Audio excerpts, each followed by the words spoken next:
What's up, everybody? It's your boy, the Italian Stallion, for another episode of Rebels with a Cause, the 5th episode. And as you can see behind me, I got the babies.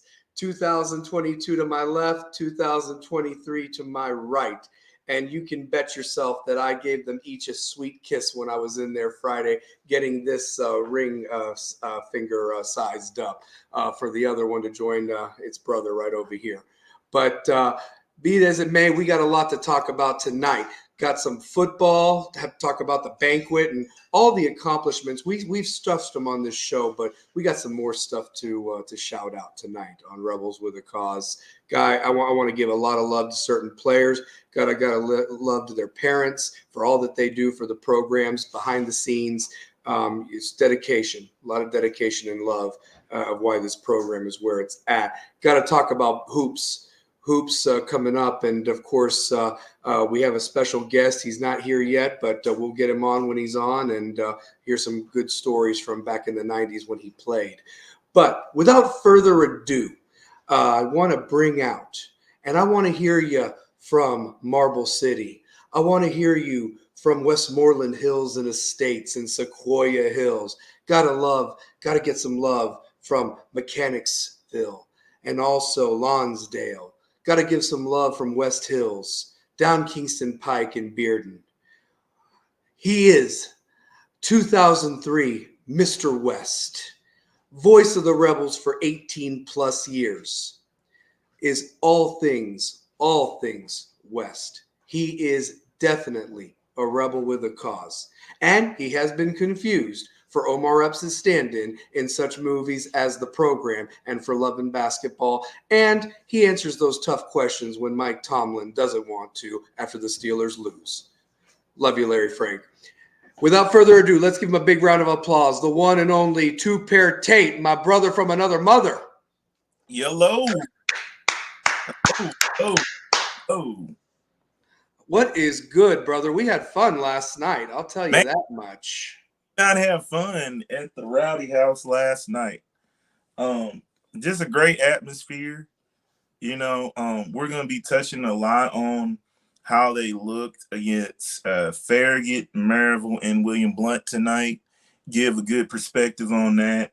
But we've got good football news. We got really good football news here. The coaching vacancies, I think we're down to how many now? Just one now because of the Carter guy leaving to go to Georgia that we announced last week. So Carter's now looking for a head coach to fill their vacancy. But there were some big ones, and we will get to that in a minute. You have the names down, and one of them is a friend of the program that was very much a part of the first state championship. Former defensive coordinator. We'll give him a shout and a lot of love, and well deserved. It sometimes the stars align, Pair, and maybe a job is not the right one for you, and patience, persisted. And I hope he gets such a warm welcome on Monday when he's announced officially to the school for their basketball game. But we'll get to that in a minute. And I have a lot of love for that guy. So that's and we're still gonna whoop you. But at the same time, I wish you nothing but the best when you play everybody else, especially Powell, because you know how I feel about Powell. Anyway, so we'll get to that. But let's take as you can see, the babies are right behind me. I gave them each a kiss on Friday, and I'm not joking when I said that. And I got this picture of them and got to hold them, and it was really special. I said to 2023, oh, it's so nice to meet you, and 2022, it is so I missed you, so good to see you again. And hopefully next year at this time, we'll be talking about 2024, the triplet right next to it. And we're going to talk about what was said at the West Football Banquet, because Coach Brown, he don't sugarcoat it, man. We talked about what a coach he is and what he's done for this program. Also gave a shout out to Scott Cummings, who's now at Lenoir City. But the truth of the matter is that we really have to talk about this team's accomplishments, because I learned something at the banquet that I did not know, with all the stats that you and me really put out there the first couple of episodes when we were recapping football and trying to fill some time while we didn't have basketball to tie us over with the snow and everything. But that being said, I also want to give a shout out to Jed and Marsha Dance. Yeah. That's Mr. Hunter Dance and also Baker Dance, who was a quarterback at West a couple of years back. Parents, and also Hunter plays basketball on the team and had a pretty good game last night. We'll talk about that later, but I want to give a shout out to them. I want to give a shout out to Miss Joanna Scott and Todd, her husband, for all they do, and their boys, obviously Ryan Scott. We got some big news to announce about him.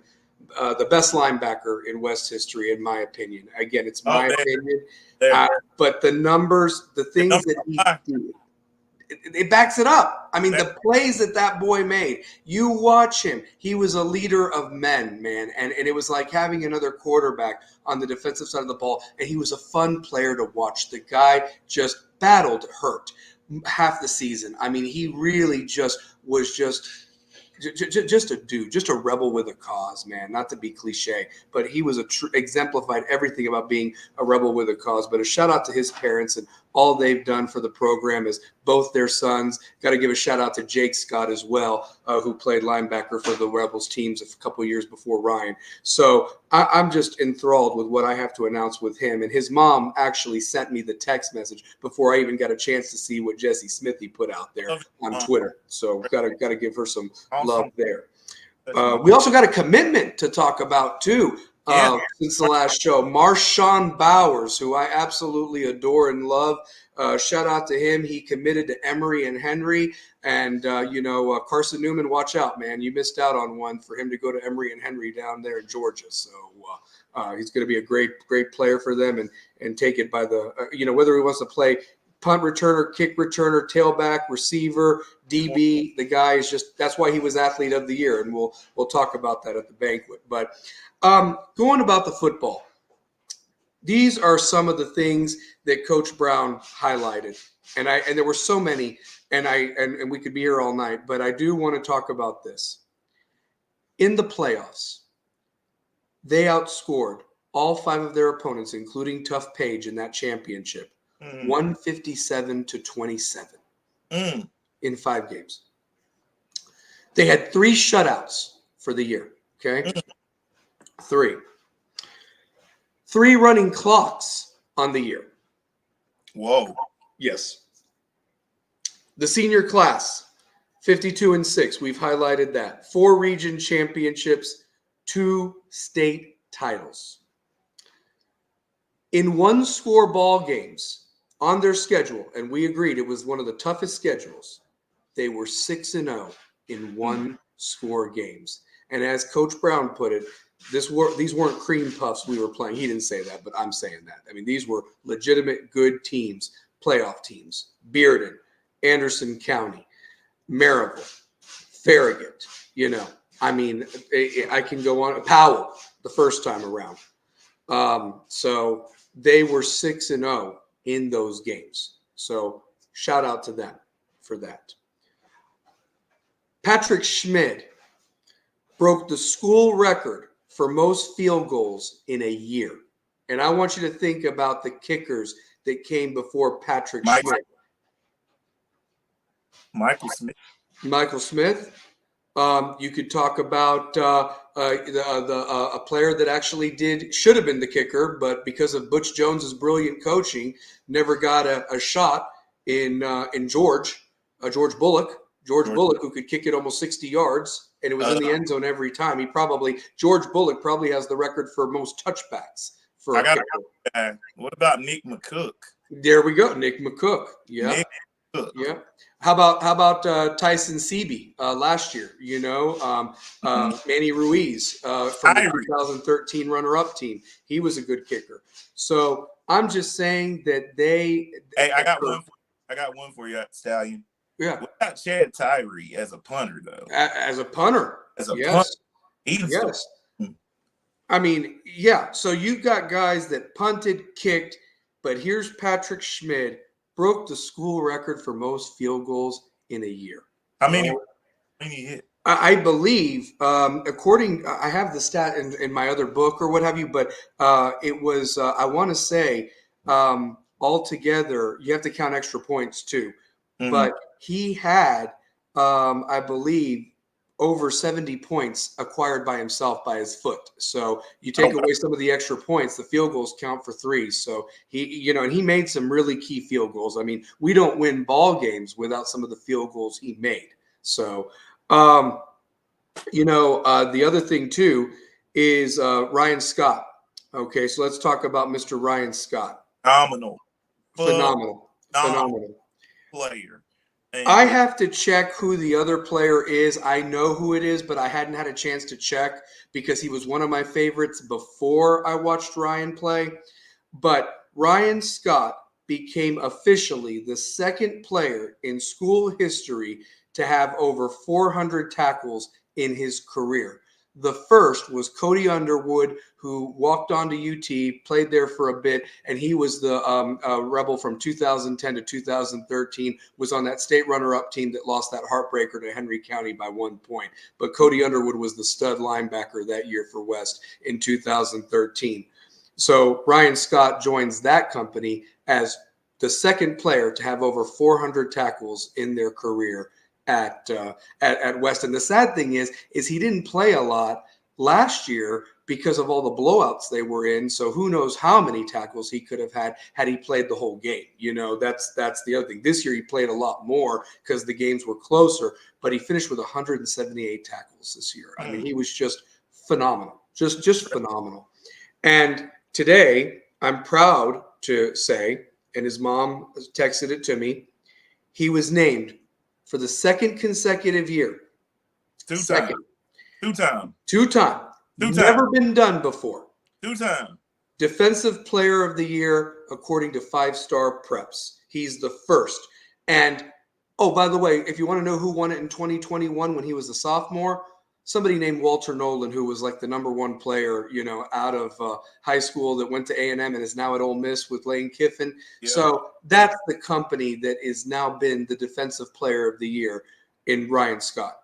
I challenge anybody to tell me he's not the best linebacker in West history. Now, injuries have derailed some other guys' careers, but this kid played absolutely like a ball of fire every time. He had fun out there, and he was hurt himself and played through the pain and was amazing to watch. And I salute him and those other seniors that became the all-time winningest group with that 52-6 record, 4 region championships, 2 state titles. The accolades are there, and they're very well deserved. Last thing, the defensive line. The defense. Go ahead, bud. Go ahead. Before you get to that, we didn't even say what they are ranked nationally as a group. Oh, yes. Yeah, go ahead. Go ahead. Yeah. Right. What was it 117? I believe they finished 117 out of all the high schools in the country. In the country. Yes. They were considered the 4th best team out of Tennessee, private school, public school, behind McAllee, Alcoa, Baylor, then them. Mm-hmm. And you're going to rank them preseason number, 7 or 8 next year or whatever. I mean, I get you lost some dudes, but you got talent coming back. And I'm going to get to what Lamar said at the banquet, and it'll give you chills. And I told you exclusively that I had it for you tonight. No, you always have the exclusive style. Always, man. We got to, buddy. That's what we have. We got the hookups right here. So and we keep it to the chest when we need to, and when it needs to be put out there, we put it out there. But the truth of the matter is that the defensive line, and I'm gonna give a shout out to this guy because he actually got Assistant Coach of the Year. 2004 West Rebel himself, and a hell of a player when he played, Morgan Shaver. He was assistant coach of the year according to Region 2-5A, and his defensive line, which was C.J. Smith, Wyatt DeRoche, Adine Muhammad, Joey Wilson, Anderson Smith was up there. They were unbelievable. this year, that defensive line, and they really made things happen. And that defensive line had a school record for 51 sacks on the season. On the season. And in a game, they have the school record. They had 9 against Walker Valley in the semifinals to get them to the state championship. That quarterback for Walker Valley, who was really their whole team, was running for his life most of the game. Go back and watch that one. It's on rivalrythursday.com for free. Go back and just watch the defense, and they put on a thing of beauty. I mean, they did it most of the year, but I'm just talking about in that game, it was like there was no denying we were going to Chattanooga if you watch how they played. So furthermore, these were the trophies and the acknowledgments that were handed out, by the way. I will also let everybody know at home, including you, two pair, which players are coming back and which ones are not. And that way you can even see how ridiculous the number 7 prediction or preseason ranking is. For honorable mention, these are guys that were not quite on the all-region team, but they were honorable mention because they did contribute throughout the year. And a couple of these guys probably would have been all-region if it hadn't been for injuries, but they sure came back when it counted towards the end of the year, and that's when the whole team took off, as I mentioned before. Mm-hmm. Wide receiver, David Drata. He'll be back next year. Linebacker and senior, Bryson Leva. Heck of a kid, going to miss him. John Whitesell, offensive lineman. I believe he will be back. Thade Sterling, played tight end and then made the switch to wide receiver. We're going to miss him. But he was on honorable mention. A guy that will be back and was just an absolute lockdown corner for the rest of the year, for the most part, was Riley Mannon, defensive back. He'll be back next year. Sophomore offensive lineman, and he's a walking mountain, David Mabane. He'll be back next year. He's a sophomore, going to be a junior next year. So those were your honorable mentions. So realistically, you got 4 of the 6 honorable mentions that are going to be back and going to be really counted on to be contributors and for next year's team. All region guys, Antirius McAllister, DB, he will be back next year. Antoine Burdine, he was phenomenal and really took the step I was hoping he would, and I'm expecting big things next year from Mr. Burdine. He'll be back. Got to give one of our loves to one of our hoopers who is a great linebacker, Mr. Jack Keith. He was an all-region player, linebacker, 108 tackles. He'll be back to be the anchor of that defense, that linebacker position next year. Love his energy. Love him on the court. Oh my God, yes. I mean, you know, he's 5'8", he's my height, but man, he plays hard and he plays like, I mean, he just leaves it all out there. And he's the same way on the football field too. So Dominic Davis, tight end, he'll be back next year. Are you getting a theme here, by the way? What was the preseason number 7 thing? I mean, come on now. Running back, Devin Jameson, he'll be missed. You know, he will be missed. Quarterback, got to give some love to Hunter Dance. We will miss him. Jack Codavilla, offensive lineman, he'll be back next year. Our guy Connor Cummings, Mr. Clutch in the state championship game with them 2 touchdown catches, he'll be gone and be missed. Steven Johnson, offensive lineman, I believe he'll be back next year. And the man himself, all region, is going to be an absolute beast next year, and I can only see that he's hungry for more, is old Wyatt DeRoche, you know, Mr. 24 sacks himself of that big 51 that number that was put together there. So, I mean, just an amazing group of guys, and that's just your all region, and the majority of them are coming back. Now, these are the guys that you're going to be losing, okay? But, of course, I want to give them their shouts. I mentioned Morgan Schaefer as assistant coach of the year who does the D-line, linebacker of the year, and senior Anderson Smith, who was just an absolute warrior, all the years he was there at West, and really enjoyed watching that young man play. Marshawn Bowers, athlete of the year. As I mentioned, Emery and Henry's getting a good one, and he can play anywhere on the field, and kid's just a winner. Mr. MVP himself of the state championship game with 3 interceptions, including that batted pass at the end. Wide receiver of the year, should have been DB of the year as well, 6 Horde. So absolutely going to miss him. All academic player of the year, Brody McFalls. I believe he'll be back, if I'm not mistaken, next year. So he's on. How is that coming back? I mean, that's what I'm saying. I mean, like it's a small senior class. It's a senior class that contributed. And yes, you need to find a quarterback. Yes, you need to find I think we've got some running backs in that room that really are hungry, like Tavian Ray and Messiah Wren. You're going to know these guys' names pretty soon. And there could be even a couple of guys that come in that we don't know about. I know that there's an 8th grader that is uncredible, and I don't know if they're going to give him some burn as a freshman, but you watch for him in a couple of years as a sophomore. And who knows, he might walk in there and be able to be as a freshman. He's that talented of a kid. But there's him.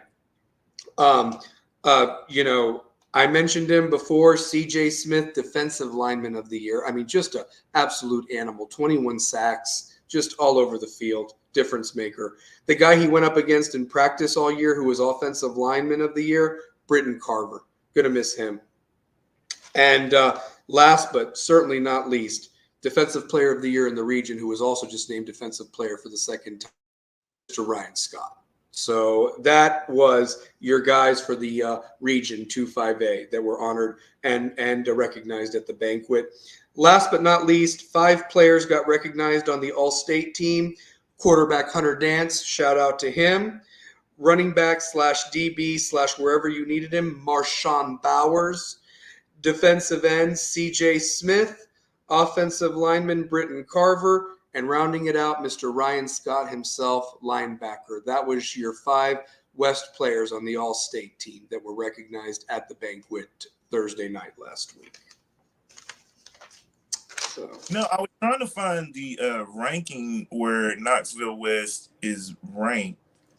I want to say nationally, 117. 117, you said, yeah. Yeah, I want to see if I'm trying to find it might be on Max Preps. That might be where you could find it, because that's where they had it, I believe, where they found it. Max Preps. Okay. MaxPreps.com. Yeah, you have to look up the football side of it. Last but not least, Lamar gave a lot of shout outs to people like myself, the support staff, the One West community that we do. We enable. I mean, I have 3 signs in my yard that say "We are One West," and each sign represents the 2014, the 2022, and the 2023 state titles. And I'll put a 4th one out there for every championship. I'm going to put a new sign out there, honestly. And the thing is, he talked about the commitment by the players that they wanted to be better this senior class, and without sharing too much. They had goals like winning the first 5 minutes of every game and winning the last 5 minutes of every game. And guess what? When you do that, you get these 2 things behind me. Okay, so that's the standard. But he really loved how the senior class, they were fighters. No. I'm a stallion. I like to box.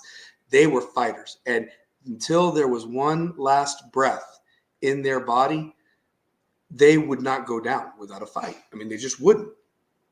And so Lamar thanked the parents, as I mentioned before, the Dances, the Scotts, and all the other parents that behind the scenes go and clean the locker rooms on a Saturday after home games. The team meals that are provided and all the support from the community. I mean, it is just so much. And the amount of money that has to be put in to support this program and pay for buses. I mean, Lamar mentioned Pair that it costed $7,500 to transport the entire team and all the stuff down to Chattanooga for a championship game. If you want to do it, that's how you got to do it, man, honestly. So it takes money. It takes this to go in, but we have people that are all in, and that's why we are One West, and we've got a phenomenal coaching staff, as I mentioned, that love and pray together. But he challenged the team, and I'll tell you this: another thing, they're outgrowing that locker room. That locker room was put together, that field house, by Coach Cummings and a lot of those parents and donors from a long time ago. And it's a beautiful field house, but they've outgrown it. The locker room was created for 105 guys. And right now, if everybody sticks, despite losing 2021 seniors, right now they are looking at the 8th graders that are signed up, any transfers or anything like that, at 146 players from 9th to 12th grade next year. It's a powerhouse. And the fact is, freshmen had to go change in the soccer locker room, because they couldn't fit them all. And this is going to be a problem next year. So there's got to be talk about maybe expanding that field house to be able to house 150 players. That's going to be the norm right now, especially if you have your freshmen that are separate, and then you got 10th through 12th grade that rock it out on Friday nights or Thursdays or Saturdays or whatever we play. Expanding the field house now, just expand it a little bit more. Yeah, and if they can do it, obviously it takes money to do that and knock a wall down and design it and everything. And then here's the other thing too: the equipment to make sure you've got 150, shoulder pads and all that stuff, helmets and uniforms. I mean, it's a lot to keep this program going, but there's a standard. And Coach Brown said that he wants to coach this standard. And I want to quote him because I don't want to misquote him, because I love that man so much. He challenged the team. He actually had the seniors stand up, but he challenged the team. And he said, look at the 2 trophies, the ones behind me. They were on a table there in the banquet. And he said, it'd look real nice if the 2023 ball was in between 2022 and 2024. Loved hearing that. I loved hearing that. But he said to them, if we want 3 in a row, we have to get to work. We have to get some things fixed. And we've got to get some things going in the right direction. And that means in the classroom and off the field. And that was supposed to be started Monday, 2 days ago, because this was Thursday. Now, I know they've had some delays with the snow and all that, but they got to get it together. And any guy that's on that team right now, I'm looking at you and challenging you to listen to Coach. Coach ain't going to lead you wrong. You got rings, but get your own rings. You got a standard to live up to. And he said it best. He said, pointed to the seniors that were standing up to a pair and said, do not tarnish their legacy. They built. And if you can't handle that, then maybe this is not for you. Expectations, no matter what, do not change. That's what this is about. That's why I throw this up. And this stands for win. And y'all need to keep it going. Because as I've said it before, and I say it again, 1,800 days since you've lost a regular season game to a 5A opponent. 700, and it's even more now, over 750 days since you've lost to a 5A opponent in the playoffs. I rest my case. Go out there and do it again. Yeah. Until they stop you. Keep the doubters, man. I mean, the rumors of our demise, they were exaggerated last year. I knew this team, what they were capable of, and they believed in themselves and they fought. And you know what? I'm going to miss a lot of these guys. But there's a lot of guys that I love on this team still that I know can put the work in and know what needs to be done to get it going and get another ring. Absolutely. So, I mean, I've talked a lot, man. Thoughts on that? I mean, what do you think, brother? And listen, anybody that's watching, do not be afraid to put a comment out there. We'll shout you out. Anybody that's watching, you don't have to be quiet. I know that there's some people out there watching, and whether you watch this live or recorded, get your questions out there, man. I know that it's Wednesday night. It's a little busy, but it's the best night to kind of get in the middle of the week, especially with all these basketball games going on. Not to mention when it is during football season, it'll be great to preview a Thursday or a Friday night game when that schedule is officially out there, as well as recap the game from the previous, Friday night and so forth. And I'm hoping by then we might even be able to have people call in and talk about the game. So, but I can't speak enough about this football team, too, Pair, and what they have done for not only the community, for themselves. Ryan Scott was interviewed by 5-Star Preps, one of their, I don't know if it was Smithy or one of the guys there, but, he said it best that this team's going to be talked about, for a long time. I want to correct you, young man. Just one thing. You all are immortalized. Do you understand? You're immortalized. When you hang a banner up there and it says state championship, no disrespect to the great teams that were state semifinalists that just couldn't get over that hump, or that 2013 team that I had so much love for that fell by 1 point to Henry County. But you join an exclusive club that has 3 titles. And nobody can take that away from you. Nobody. You're immortalized. You will be talked about long, long time. When people go back to Bill Wilson Field, and they see that banner. And one thing that Lamar did touch on the banquet, and I'll end it with this. He absolutely loves when the players come back. Whether he coached them or not, they had 20 guys that got up Thanksgiving morning that weren't even on the team anymore, too, Pair, that were there just wanting to help out little brothers, make sure they were ready for what was able to face the day after Thanksgiving to get back to Chattanooga. That is what West football is.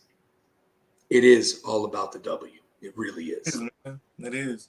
So, yeah. But your thoughts, man, on all of that. I know there was a 32-minute thing about the banquet and football, but, they deserve the recognition. They're champs. They're back-to-back. Yeah, like we can't go without talking about football because it's a huge staple of the city, and look what has happened. A nationally ranked football team out of East Tennessee, that in the state of Tennessee, they're a top 5 team. Yes. Yes. Number 4. I mean, out of all the classes. And that's what draws kids to wanting to play here, is they see I can be on a nationally ranked team in Tennessee that's playing up against some of the best competition, and they've shown it. They're number 1 in Knoxville, and they're the best football team in the city of Knoxville. Yeah. And you want to know something else too? Oh, and 2 years in a row, right? 2 years in a row, because we were the champions of Kingston Pike. They also put that recognition up there. I mean, they got 5 wins in a row over Farragut and Bearden. And if you didn't notice underneath my name tonight, to preview that Saturday game, I am a certified Bulldog hater, just to let you know. So, but here's anytime we can beat Bearden in any sport. Oh, it's that such glorious feeling when you beat Bearden, in any sport. But let me tell you this: some of them might say it's Farragut. Trust me, they like beating West. Don't sell yourself short, honestly. So yeah, for sure. So, the other thing too that I wanted to say, real quick, was that you mentioned it. Who wouldn't want to play for it? You got 146 guys. Potentially, going to be dressing out or coming out for football. One thing that I'll say to that, it's one thing to be a part of a team, but what are you going to contribute out there? Are you just there to try to get a ring and collect it, or are you really going to contribute something to earn it? So there's a couple of, that's challenges for everybody. And that includes doing the thing in the classroom, getting stronger, running those stadium steps, running up Tobler Hill. I do it for fun in the summer, and I'm almost 40 years old. So, I challenge you guys to do that. How's your push-up challenge going, Pair? My arms are swole. It's swole. But it feels good though, doesn't it? They need to do their push-ups. Honestly, like that. Honestly, get stronger, baby. Get stronger. Um, but that being said, man, I think it's a good time to transition to basketball. Talk about last night, man. What an electric atmosphere. And let me tell you this. The one thing is when you fill that gym up, and I hope Saturday is filled up for that game. I don't care if Bearden brings fans. I want West fans to show up, the students to show up. Saturday, listen, there ain't nothing going on. Come on out there Saturday night. I'll be there. And let's have a good old-fashioned rivalry game between West and Bearden.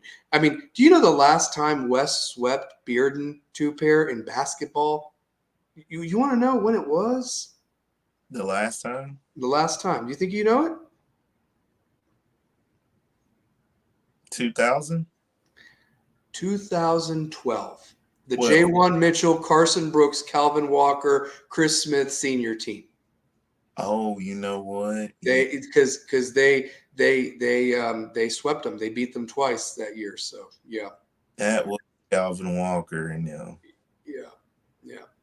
That's the last time they swept them was 2012. I got to show this comment. M writes, "I'll never run Tobler again." Laugh out loud. I'm crazy, guys. I really. They don't call me the Italian Stallion for no reason. So Tobler have muscles. Yeah, dude.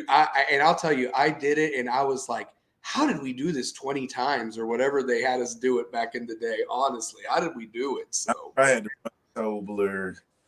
When I used to work at the Fresh Market, I used to go up Tobler all the time. Yeah. I'm telling you. So it's rough, man. So yeah, get those comments out there, guys. I mean, anything, we put it out there, baby. We do. But like I said, 2012 was the last time. And so I'm challenging Jalen Hill, the devastating one, the Avalanche, Reese, Dupree, Birch, Dance, Keith, all y'all. Be that first West team that sweeps Bearden in 12 years, man. Yeah. It feels like forever. It does. It does. Yeah. But Bearden just plays West well. They play Bearden. And they don't give up. That's why I think it's so ridiculous when a Bearden person says, "Oh, well, Farragut's are."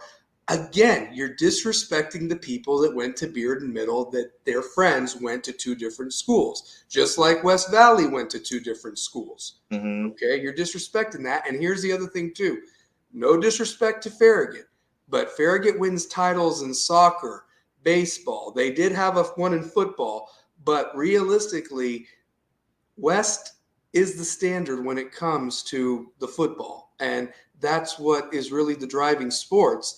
And I feel that the rivalry is really intensified now that West has won more since 2000, which my senior group was the one that kind of got that monkey off our back. And it's always been a rivalry of streaks in football. And it seems that way in basketball too, that basically, there's a group that comes in and just, it gets in your head. I don't know, and we've now had two senior classes go through West that have not lost a game to Bearden football. And the juniors that are coming up, you can make it 3 senior classes that didn't lose a game to Bearden. I mean, I'm just throwing that out there. It's true. So, yeah, definitely true.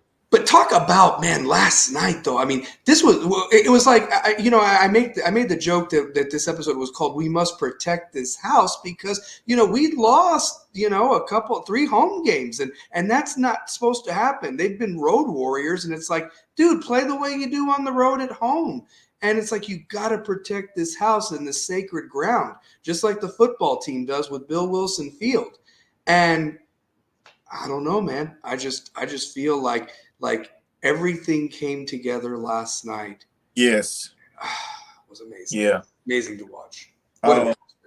Yeah, we really got to talk about this. 91-75 at the Rowdy House. Jalen Hill was phenomenal. Devin Martin showed why he's the best player in the city. Garrett Birch, who I said is the best shooter in the county, looked phenomenal. You got Malik Wilson giving you valuable minutes, and he's back healthy. Reese Clark. I mean, what more can you say about Reese? And he didn't even have a great game. And then Jack, Kevin Jack, played phenomenal. Happy birthday to him. Shout out to the Avalanche yesterday, man. He made some moves in the post that were just like crazy. He went one way and then he turned and it's like a big guy like that's not supposed to move like that. You know what he is? You know what he is? He is without the hops, and I'd love to see him dunk it. He's like our Zion Williamson, man. That's what he is. You know what? I will say he reminds me of DeJuan Blair that played for Pitt. Yes, for Pitt all those years ago. He just his footwork and his ability to use his body. Yes. I like the way Devin Martin has to realize he's the best player on the floor. Yes, yes. He's the best. Like I told Kamisha, his mom, I said he's arguably the best player on the floor. Kevin and Devin. That if we're going to go where we need to go, that's got to be the two focal points on offense. Yes. Jalen Hill. If we get that Jalen Hill every game, I'm just going to put it out there. He's one of the best guards in the city when he plays like that. If you go back to episode 1, when you were introducing this team to everybody, you said the team goes with the pace dictated by Jalen Hill. I got it written down. Pace and pace. Pace and space. And you called it. You know your stuff, man. We know our stuff. We're not just talking just to talk. We know our stuff, man. And you know this team. And I mean, and I want to give a shout out to Coach. For once, the rotation made sense. What have we been saying? What have we been saying? We've been saying the rotation in the third quarter is just not the same. I told Coach Caporo last night, I said, Coach, that's the best half of basketball you guys have played all season. And he said, yes. Yes, it is. Yeah. Would you say because you were at that game too, Pair, even better than the Austin East blowout, would you say? Because they were right there. I mean, they had 93 points in that blowout. They had 91 last night. That's the West team that's scary good. That's scary good. It's like you can't, in February, you can't try to flip a switch because you flip the switch. Let's bring it up. Let's bring this game up. You didn't flip the switch against Alcoa. That's the beginning of the year. Mm-hmm. You lose by 10. Carter got everything he wanted that night. Yeah.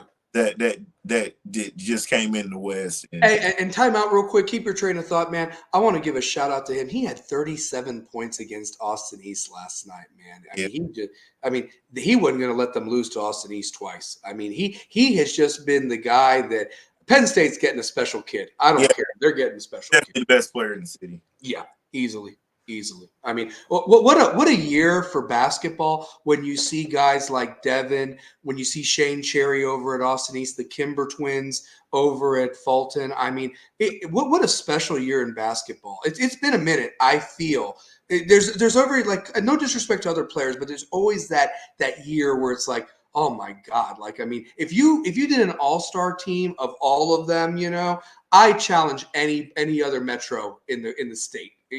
Chattanooga, Nashville, Memphis. I want to see guys. Yeah. Oh yeah. Always. Guys in Nashville has some guys. I will say Chattanooga always has I think the Chattanooga area, because I want to give a big shout out to Trey Suttles, former basketball player who I got to announce for when he played at the Rocky Top League. He's in the Chattanooga area, and they are producing talent. I'm talking about they are producing a ton of talent. And Chattanooga right now. Is that the private schools like Baylor and McCallie that are doing it by any chance, or is it some of the public schools as well? Some public schools as well. Really? Well, you know what? That makes sense because for a while there, I always felt that Chattanooga football had a little bit of a leg up against the Knoxville teams for a while, especially when we played. And I almost feel like the good guys are all going to the private schools to play football, but I think the other athletes are focusing on basketball. That's what, because I just don't see any Chattanooga public schools that scare me, other than if you want to even consider them a Chattanooga school, they're really west of Chattanooga, South Pittsburgh in 1A, but that's a whole different thing compared to those schools down there. So, but yeah. So when you look at the players just from this team or in this city, like one thing I love about Devin is he accepted the challenge last night. He did. He accepted the challenge. He had 2 monstrous dunks, and in transition, his ball handling and way to elude people. That spin move he put on at the baseline in the fourth quarter, really, really something. And I also want to give some props to Robert Schuler. Yeah. The last 2 nights, Robert Schuler hit a 4-point play the night before against Maryville. Yep. And I just think he needs to have a little bit more confidence out on the court. And Malik Wilson was huge last night. Yes, he was. His energy on defense was unbelievable. I mean, the stats only showed 2 points, but the rebounds, like you talked about last night after the game, I mean, he was a ball of energy out there, especially with the foul trouble that the team faced. I mean, have you ever seen 4 guards have 4 fouls? I think one of them actually, Reese fouled out. Guess who stepped up big when Reese fouled out? It was Chris Cowan. Chris Cowan. We need to talk about Christopher Cowan. Dude, he's another ball of energy out there. He's a ball of energy. Defensively, made key plays. I want to say he had a steal that forced the jump ball in the third quarter. It was either the third or fourth. But he had some key plays in this game. He did, and you'll have to forgive me because I don't know a lot of Billy Blount's players or whatever like that. But there was a shorter guy, not the point guard, but the other guy that was a shooter for them. And I'm going to tell you this: he made a couple of threes in the first quarter, but we never saw that again. But Cowan got on him, and you didn't hear from him the rest of the game, man. Cowan he didn't like the length and athleticism that Cowan brought when you made that switch. I don't even know why I didn't even pull this up. Why I didn't go to this box score. So let's look at here in this box score. Now, I will say Nick Hodge played well. Grady Robertson played well. Trevor Scarlett, he was like 3 of 5. And that's who the player you're talking about. That's Trevor. Yeah, that's him. Scarlett. Yeah, that's him. Yeah. Calvin got on Trevor Scarlett, and he was a non-factor. Brett Cortez was a non-factor last night. Dude, Kevin Jack frustrated him. He fouled out. I mean, he actually got a technical too because of being a little rough and he had to be taken off the court. And when you get in their heads like that, you want to know something else that I thought was interesting last night to a pair that I've never seen before. And I liked it. West came out, shot a little bit after halftime. They had that big lead. You know, they did have the big lead. But William Blount stayed in the locker room the whole time. And we're kind of late getting out there. Wes was sitting there waiting for him. Like, come on.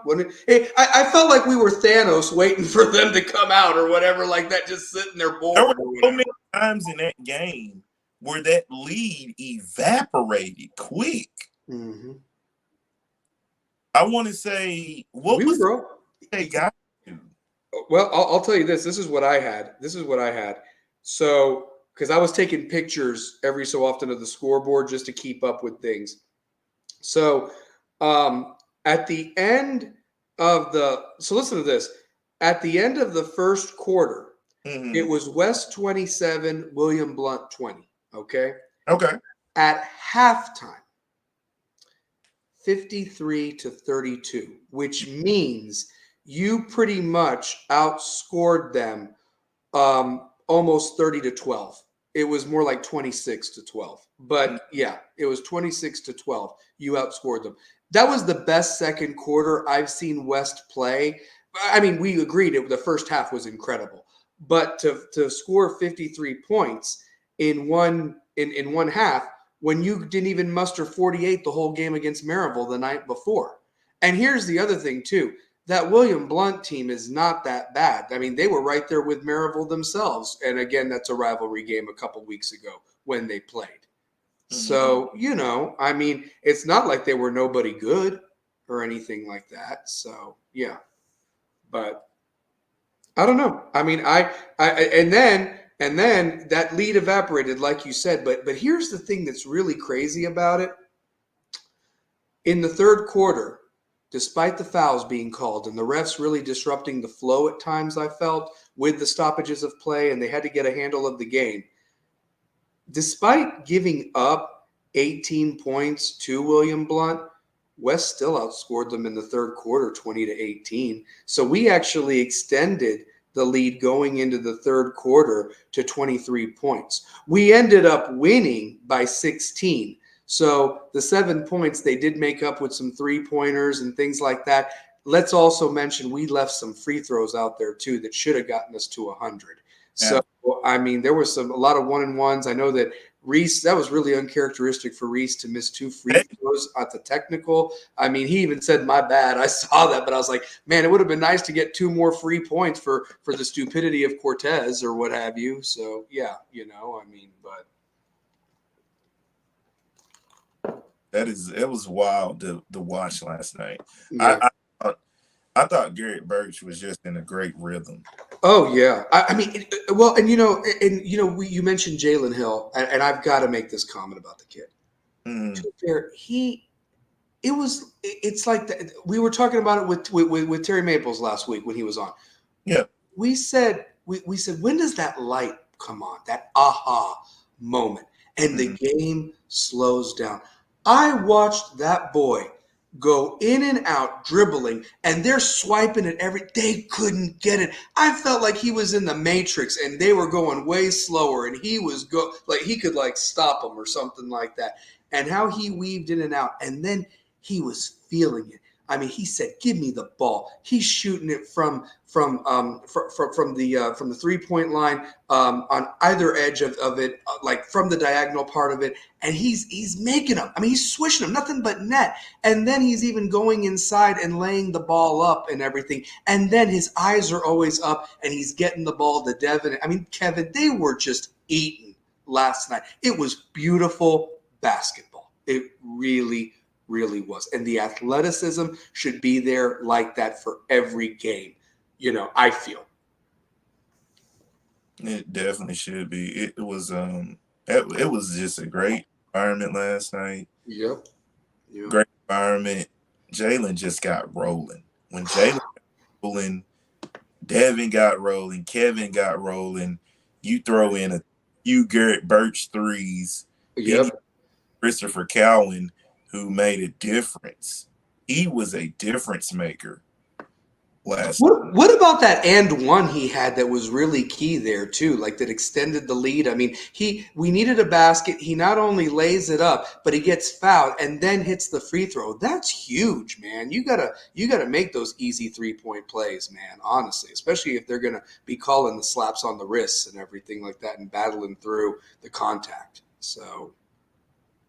I mean, we went 11 deep last night, and that's with and shout out to Hunter Dance giving quality minutes. Getting 4 points. Jack and Joe, they didn't score, but they were out there, and if Dupree finds his 3-point shot, I mean, it's a wrap, man. They can average 100 points if they really want to, if they play like that. And this is without Dane Britton. And Dane. I'm happy to report I tried to talk to him after the game, but it was nice to not see a hard cast on his wrist anymore, and it was one of those black braces. So maybe he's getting closer to getting back and so forth. And what a time to be back, if we can get him in the fold for quality minutes, shot blocks, rebounds, putbacks. I mean, and I'll tell you this, as impressive as Devin and Kevin were on the offensive side of the ball, man, the blocks that they made, and some of them were called fouls, and I'm like, that was all ball. I even heard you even say, hey, ref, that was all ball. That was all ball, ref. I'm pretty bad about that. I love that, man. Oh, come on. So I don't even know where to begin. Well, we didn't even touch on girls basketball, did we?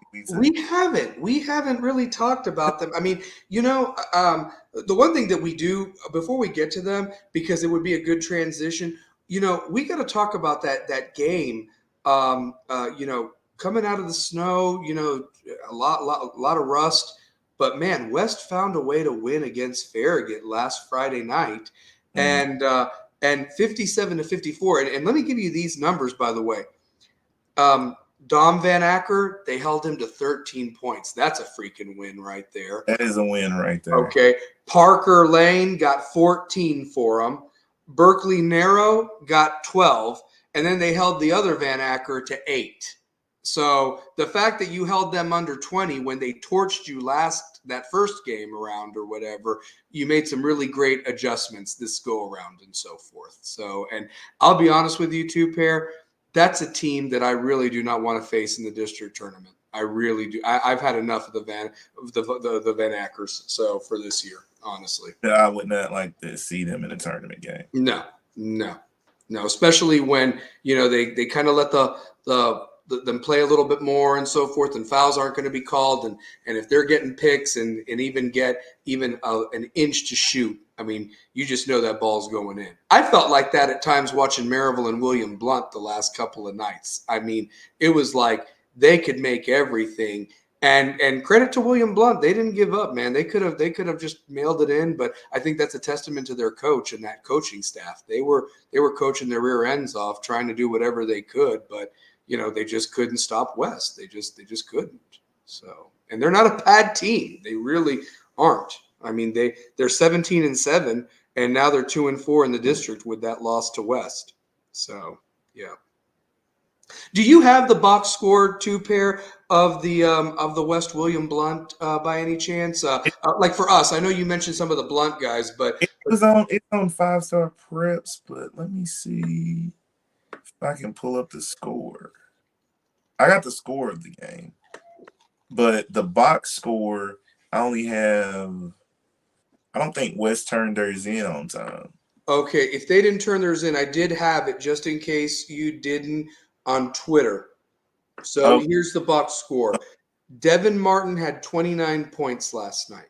All right, I'll give you William Blount's when you're done. Okay, that's fair. Devin Martin had 29. Jalen Hill had 18. The Avalanche, happy birthday to him, had 16 points. Reese Clark had 8. Garrett Birch had 6. Christopher Cowan had 5. Hunter Dance had 4. Robert Schuler, as you mentioned, had 3. And Malik Wilson rounded out the scoring with 2 big points. So, along with the defense and the rebounding. So, when you look at William Blount, you had Nick Hodge with 16. Jackson Dombrowski with 3. Trevor Scarlett had 8. Brett Cortez 0. Wow. Yeah. Played a lot of minutes to have 0 points. It's crazy. Yeah. Grady Robertson, 18. Max Lipinski coming off the bench had 2. Caden Wendell was impressive. 22 points, shot the ball 16 times, made 7. Not a bad game. Lucas Henson put up 6 points to around 75 points. Wow. And we still won by 16. Solid big win. Yeah, I think they left a lot of points on the board with the free throws. With the free throws, yeah, it would have been 100. I mean, they missed. They were getting ones but not the second one, or vice versa. They'd missed the front end, but we were already shooting 2 because you said the rule changed that when you get to 5 fouls, it's you're shooting free throws the rest of the way. Yeah. So, And I felt like the game was kind of juiced. oh yeah. The game got juiced when West scored 53 in the first half. Yeah. I kind of felt if West played that same style that we mentioned on this show, that up-tempo, pace and space game. You saw how quick that game was dictated by Jalen Hill. Oh, my God, yes. Game. Yeah. And can I tell you this? I'm expecting it Friday. No disrespect to Hardin Valley. I'm expecting them to roll them off the court too and have so much momentum for that grudge match Saturday, man. I mean, Bearden West, baby. Round 2. Let's go. Go. I'm really going to be happy to see that. A guy who I think needs to get a little bit more time on the floor is Dane Clark. You mentioned him. Isn't he sophomore post 6'3"? I feel like you got to get Dane Clark in a little bit more. You got to get one Dane in while the other Dane recovers or whatever like that. You got 2 great Danes on the team. So. And to be honest, when games start getting like that, I want to see what Sean Smith looks like. I want to see what Kalul, my guy Kalul Fofana, the Prince of Zamunda, who's a freshman. I want to see what these young guys look like. Yeah. That guy. I mean, he must be pretty good to be a freshman on varsity with that talent. He must be. He's 5'9". He looks like a young Pair Tate Suleiman. He does. Hey, no disrespect, young but Suleiman. Bryce Solomon. That's one of your kids. No, I'm kidding. that's young Suleiman Juan. It is. The Prince of Zamunda, Kalul Fofana, a.k.a. Suleiman Juan. Yeah. That's his nickname. I love it. If he ever gets in the game. Hey, you know what? If that had stayed a 30-point game, he would have gotten in last night. He would have. He would have gotten in. So. If it would have stayed 30, you would have seen more of Chris Calvin. You would have seen I'll tell you who's going to be a stud. David Sanders, a 5'11" ninth grader, is going to be a stud. So let me ask you this too, Pair. How does basketball differ from football? I know that they do a JV boys game. Is that what it is? Is it a JV boys game that's like at 5 before the girls game at 6 or something like that? Like that, yeah. Yeah. And so how I mean, do you get there early to watch them at all, or are you kind of booking it just to get there in time for the girls game? I'm booking it to get there for the girls game. See, that's what I've always like. I get it that they have to try to get it in and so forth like that, but I mean that's a lot of basketball from like 5 o'clock to pretty much 9 o'clock sometimes or whatever to fit in 3 games. I get it. But I mean, that's the one thing I've always appreciated about football. I know the games are longer, but the fact that Mondays was always the JV and the freshmen separate from the varsity on Friday or Thursday nights or what have you like that, depending on when you played. So yeah, I really want to say to Auburn Caparo and Tommy Eggleston that we got to play that pace. Yeah. We can't. We'll definitely have to be a half-court basketball team. That I know we will have to be. Mm-hmm.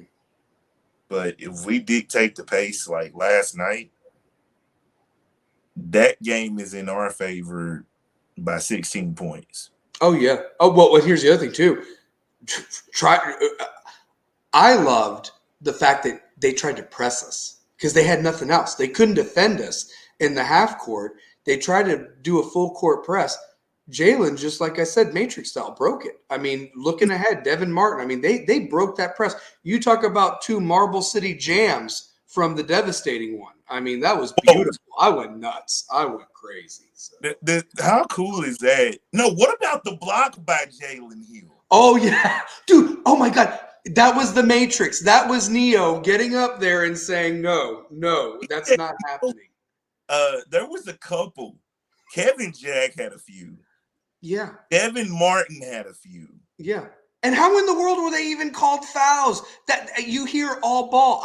There's a difference between slapping the ball and slapping flesh. I'm being serious right now. I mean, how in that ref robbed them of a block is unbelievable, man. They ain't there to see you, ref. They're there to see those guys, man. Protect the rim and jam the rim. That's what they're there to see, not you. The heck out of here with that.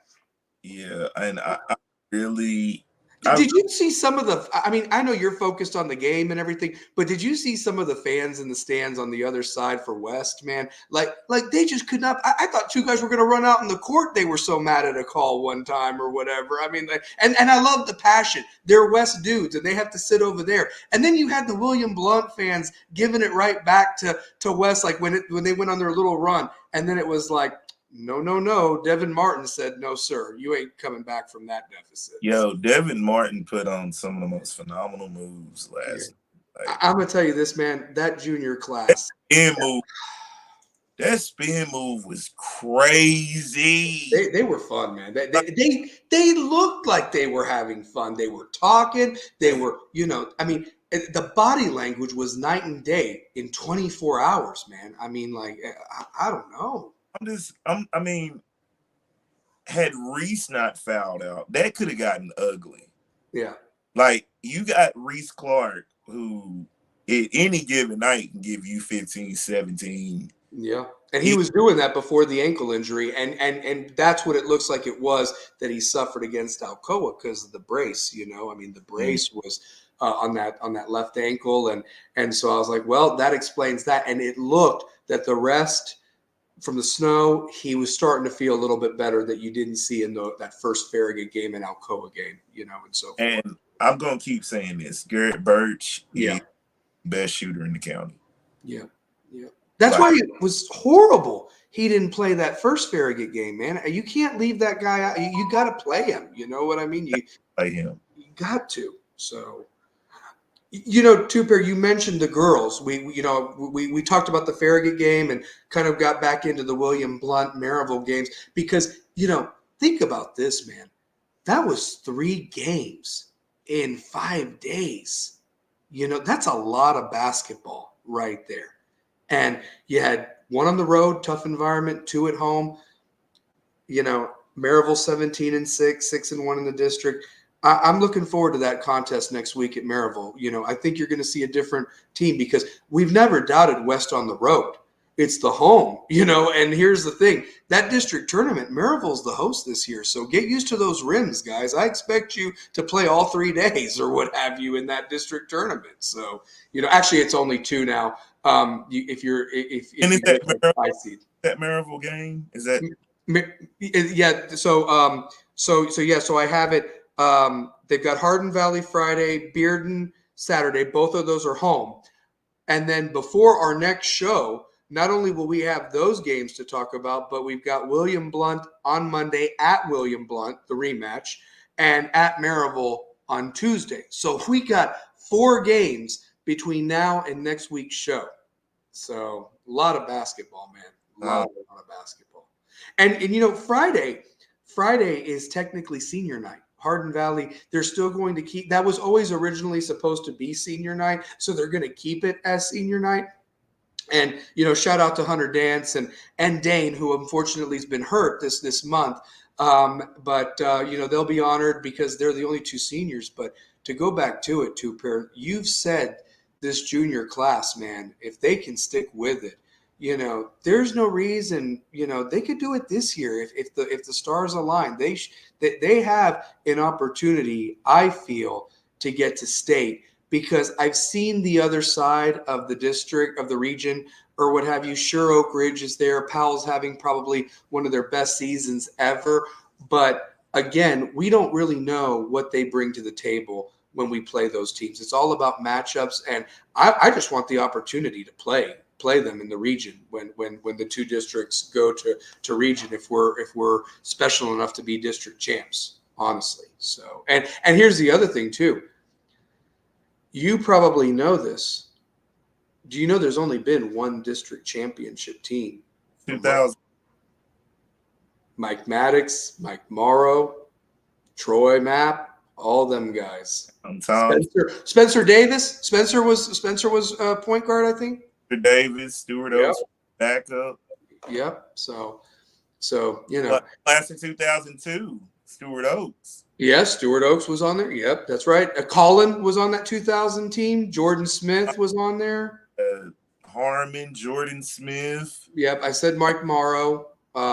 So yeah, Andy Lane was on that team. Yep. So you know, all I'm gonna say is this, and you know, he told me, by the way, he said he'd come on or whatever. He just said whenever you need me. The Doctor of Style himself, Chris Lindsay, said he'd be on the show, by the way. He did. I'm going to ask him, I'm like, hey, Coach, man, look, man. Just tell the truth, man. Give me the synopsis on my game. I was nice. I was Mr. West. Yeah. Hey, if you're down, he wants to be on the show or whatever like that, you can ask him. I'm going to let you have the floor with that, honestly. Oh, man. Yeah. I've been waiting 23 years. Then we'll make that happen. I'll reach out to him and say that. I'll be like, listen, we need you on and we need you to talk. And you know, you could give that man 3 hours and he would, you know, tell you everything about West, you know, honestly. So, but I definitely want to get him on. Oh, hit you up.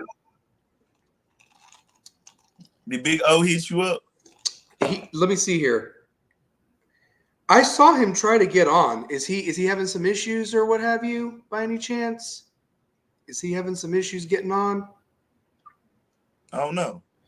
I'm going to message him in here in a minute. Oh, you asked about the girls, and I hate to keep putting them off, so now I'm going to put them on, okay? So Farragut and West played last Friday, and, of course, the West girls had not played since the first Farragut game.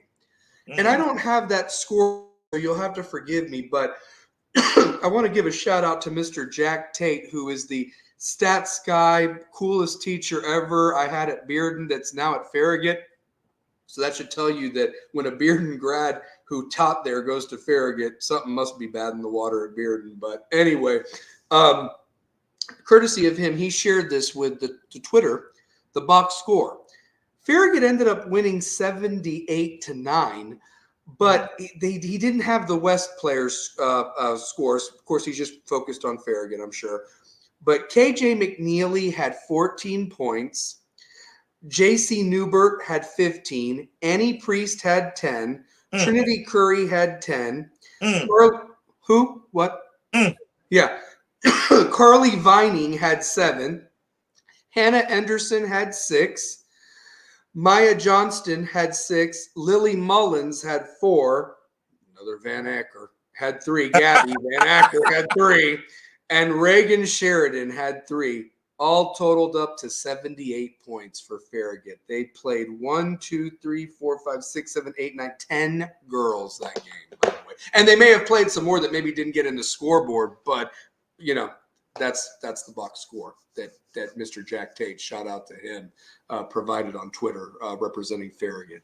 And that's how I got the box score for the boys for that game, for them at least, with Dom Van Acker. All West said was that Kevin Jack led all scores in that Farragut game. They didn't give any points or anything like that. Better on that, Wes. Why are we doing? You know what the thing is? Can I tell you this? Me and Chris Smith pride ourselves with the stats for football. You know, and again, it's like I shared with you and Terry. There are no formal stats prior to the 2003 season. And it's important to keep those statistics, you know, and everything like that.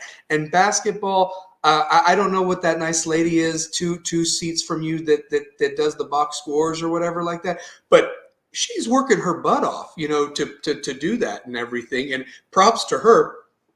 She almost needs to take a picture of that and send it to Jesse Smithy or Toylan Brown over at the News Sentinel so that can get in the paper or digital now that everything's digital. You know what? What I'll do is I'll just go ahead and start taking pictures of it. Honestly, because you can submit that, you can tweet that, or I'll tweet it, whatever. I mean, I don't care to do it because that's what I had to do. I had to email it to 5 Star Preps and Mr. Prep Extra Toyloy So yeah. So I mean, I'm just saying, just get them guys' names out there like we do for this show. Not everybody does this. That talks about Jalen Hill's performance or the devastating one. So and we'll do it for football too, like we have been. I did want to ask you this. Yeah. So the girls lost 78-9. So I mean, that Farragut team, man. I just look at that though. How in the world are they 10-10 overall? Now they're undefeated in district play. They don't play around. But like, who were the 10 that beat them? Because they play good, man. They're good. They're girls, honestly. They are extremely good. I just don't. Mayfield is just a really good coach. They're very well coached. They very are well coached. Mayfield is a hell of a coach. Phenomenal. Yeah. Man, he's definitely he's probably the best coach. One of the best women coaches in the city. Has to. That's why it alarms me that they've lost 10 games, unless these were holiday tournaments against some traveling girls teams that like her feet are for programs like Baylor and South Carolina and women's basketball or something. But that's what just shocked me, man. Honestly. So, let me see here real quick. Also talk about. Can you talk about the Maryville West girls game? Because some of our girls did really well in that game. We lost 73-23, but honestly, that was pretty close to one of our highest outputs this season for the girls. And there were some girls making some 3-point shots and really doing well for themselves. And I don't know if you can talk about that, brother, or not. So I'm gonna see if I can get Big O on here for us. So yeah. Let me see. I want to say Shelby Whedon played well. Still waiting for Maya Beeler to show the flashes that she showed last year. Let me see. Serenity provided some buckets. It gets a little foggy. Caroline Wanamaker, who's been playing well. It gets foggy with the girls. Like, it's. Who I thought had a good game? And you have to forgive me, I can't remember her name. Number 2, she really hustles out there. Adalee Adams. Yeah, she really hustles out there, honestly. Yeah, she played well. I love Adalee Adams. Yeah. She's tough. One thing I'll give Coach a shout out, and we mentioned 3 games in 5 days. I've never seen her go that deep in the bench before that I did yesterday against William Blount. Like, she had to. I mean, like, you can't have like some of these girls play the whole time and they're out of it. They're exhausted and so forth. So props to her for at least utilizing and giving every girl some playing time yesterday, because that's the only way you're going to get better, is getting playing time. That's it. Yeah. It's just with watching them. It's just they don't. I don't know. I can't. I can't put a finger on it. They're just super duper young, and like, where is the leader? Because it just looks like they're playing basketball. Like, they're just, who's the person that's gonna say, like, hey, look, this is the way we need to be playing. And it just looked like, it's not an extension of the coaches. It's just not it. They're hanging in there. They're trying to give everything they can, but it's just been a rough season for as trying to get a win these last 2 years in women's basketball. It's a tough district.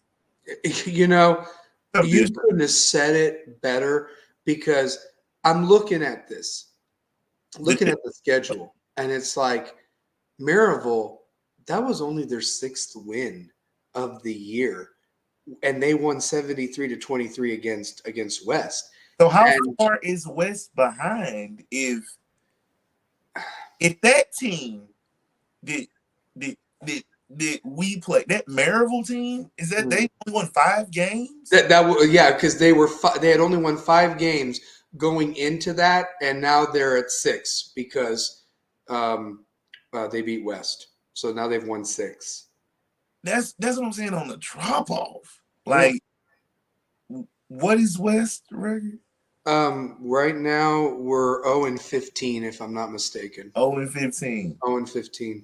That team that Maryville team, you would have thought that was a 10-5 team. Yeah, they played like it. They did. I mean, and I don't know what their coach's name is, but from what I was watching, he was substituting he played his whole bench. He played every girl that was sitting on that bench. Oh, no, Taylor Otto. She's the coach of that. She's the coach. Yeah, she was subbing like crazy. Honestly, I mean, and then William Blount last night.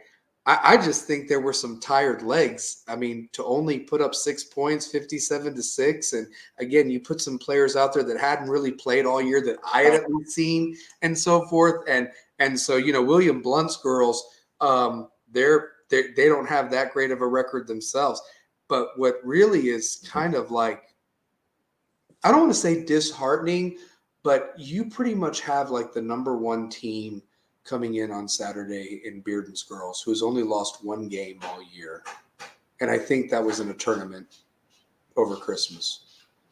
So they're bad. Like they're like West football. Like honestly, Bearden's girls basketball team is incredible. Incredible. It's gonna get ugly. Yeah. Yeah. I mean, and here's the thing. Again, 24 hours rest after Hardin Valley on senior night. And the girls only have 2 seniors, if I'm not mistaken, like the boys. Because they don't really hand out a roster or what have you. But I saw Dane and Hunter's picture on the wall with like the cheerleaders and the volleyball players. And then I saw 2 girls basketball players. And so, anywho, oh, wait a minute. We got a guest coming up. We'll bring him on. So be ready. All right. So hold on one moment. So, to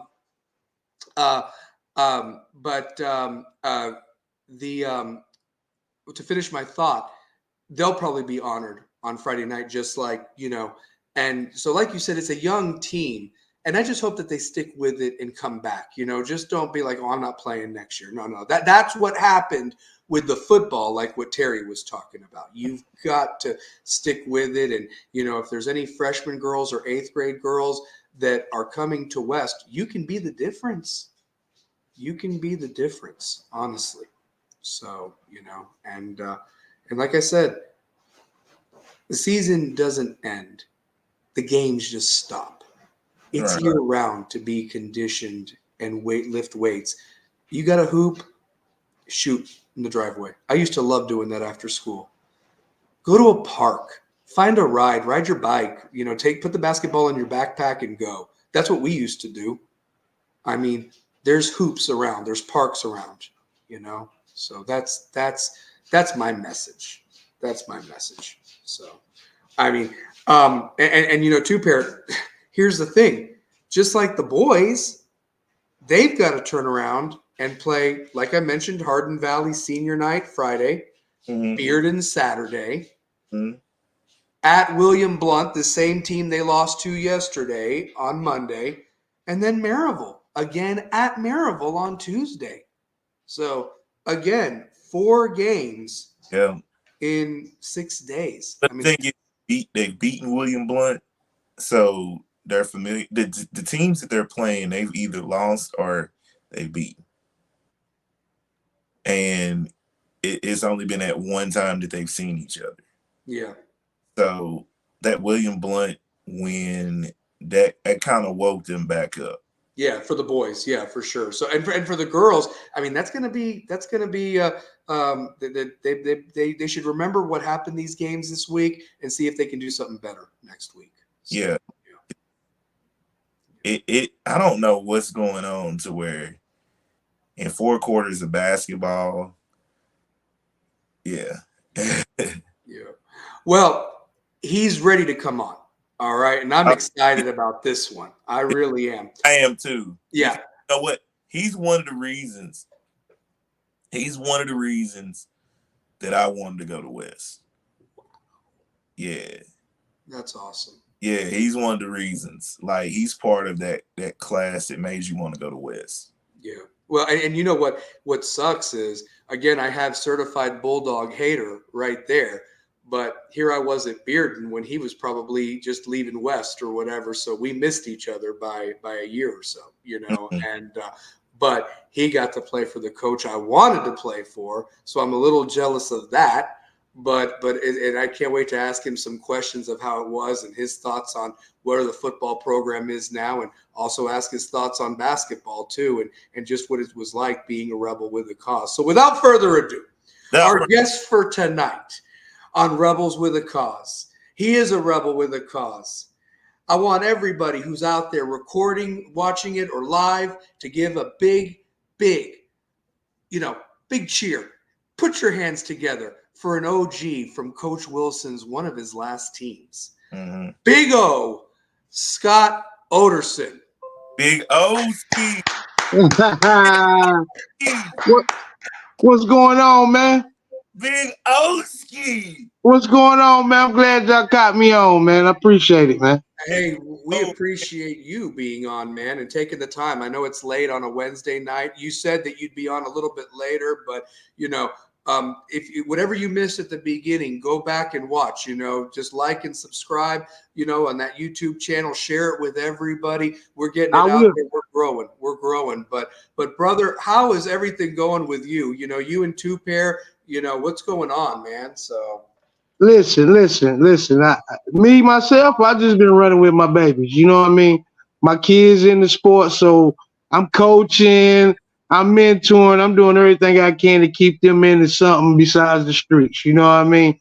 And I play sports, so I'm pushing all that into them if they want it. You know what I mean? But last time I seen Two Pair, he came and got some ribs from me, man. That's true. Oh, so wait a minute. Wait a minute. You said the magic word, ribs. Okay. Oh, yes, sir. Wait a minute. Okay. Best pulled pork in town, man. Okay, so where do I go for this, by the way? Because I love me some pulled pork and I love me some ribs. So where am I going? At one point we was running full stream every day of the week, but now we just catering. You know what I'm saying? So if you need a party, anything like that, come holler at Fingers and Fries, man. Okay. And you can subscribe to my page on Facebook. I got a page on Facebook. It's called Fingers and Fries, the real Fingers and Fries. And you got to spell it FANGERS, Fingers and Fries. Yeah. I'm going to, I know we've messaged each other. I'm going to make sure that we add each other as friends on Facebook.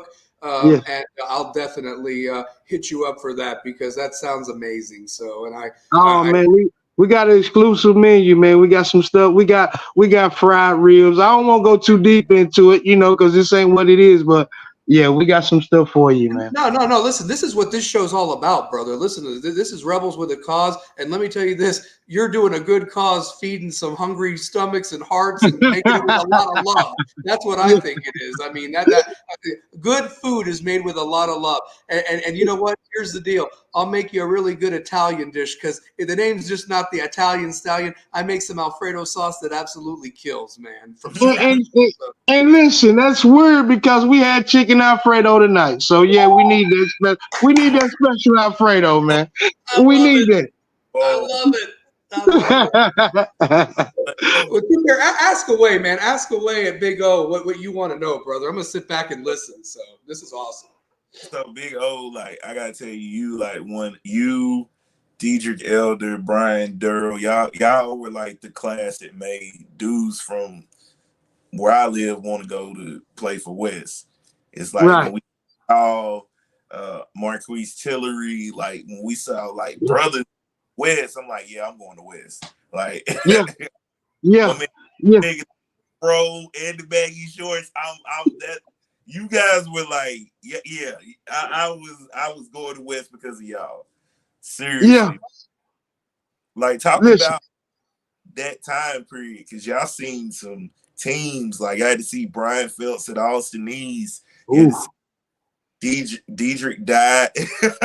Listen. Not only that, we seen Andre Henderson. You know what I mean? I was there. Kenneth Foster, Ooh, Tyson Pye, Austin East, Chris Wiley at Fulton, Zimmerman's at Fulton, Mark Pogue at South Door. You know what I mean? Oh man, the list go on, bro. You know, people putting up 40 points in basketball, and then we don't even want to talk about football. You know what I mean? The football aspect of when I was there, it was amazing because everybody somebody. You know what I mean? It ain't like now, you know, you got them certain schools who got them special players. Everybody has special players back then. right. Talk about that, man. Like some of the guys that you play with on the football side. Like who are some names that you feel like people don't remember unless like you bringing up those teams? Like who were some of those guys that was on those teams that people don't remember were great? Terry Pate, Turbo. Mm. I don't know if anybody know about Turbo. He was a big fullback. It really his position was linebacker. You know, that's where he was but people remember him as fullback because he was a dog, you know what I mean? And then DeMarcus Nelson, pig quarterback when I was a freshman. He was a sophomore, led us to the playoffs. A dog. You hear me? You hear me? A lot of people don't remember this name, but Travis Fine. Travis Fine died in a wreck when we was in high school. But my freshman year was his sophomore year. Cornerback, do it all, whatever you do, he could do it. You know what I mean? Xavier. I can't remember Xavier's last name. A dog. You know what I mean? At West, we had a lot. At one time we had the premier high school players in Knoxville, man. Jackie Bowers. I mean, who else? Anthony Martin. People don't even know what that is. Anthony Martin was a dog. You know what I mean? We had so many. Who else we have? Steve Jordan, our running back. West got a special time when I was there. You know, when I first came in, we was up. Now, by the time I left, we had fell off because a lot of things happened during that time. A lot of kids died. I know a lot of people don't want to talk about it, but some kids died in a car wreck that was detrimental. I don't know if anybody remember our Big Ernest, he got killed.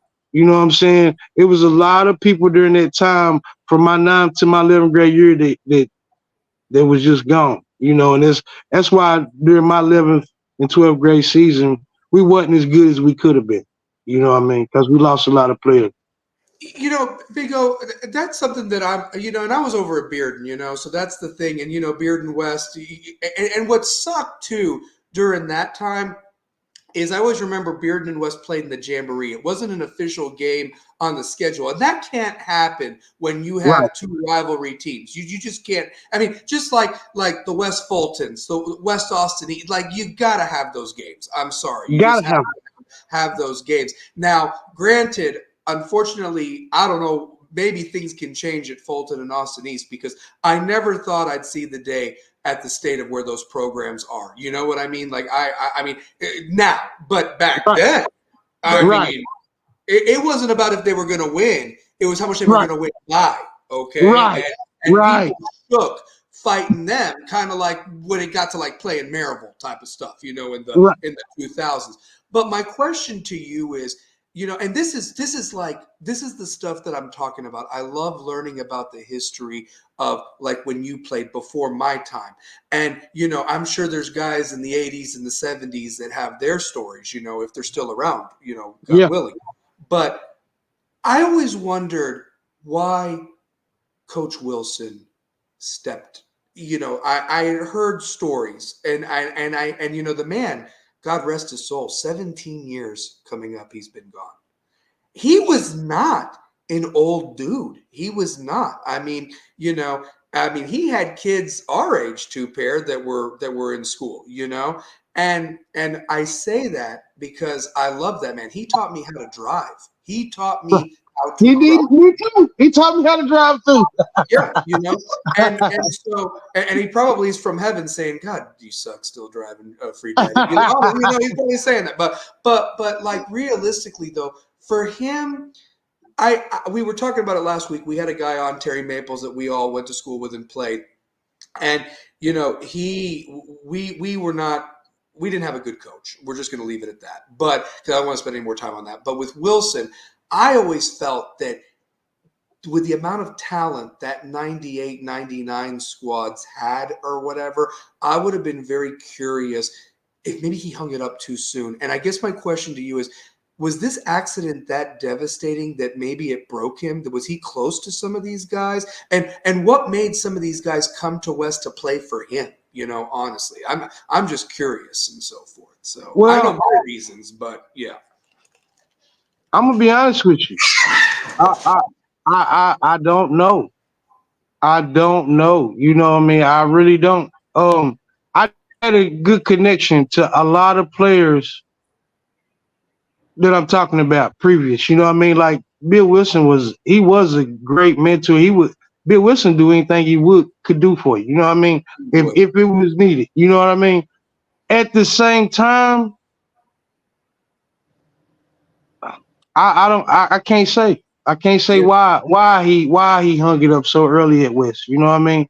It amazed me because I went to Walter State, and I'm gonna be honest with you. When I left West, I totally forgot about West. Wow. Because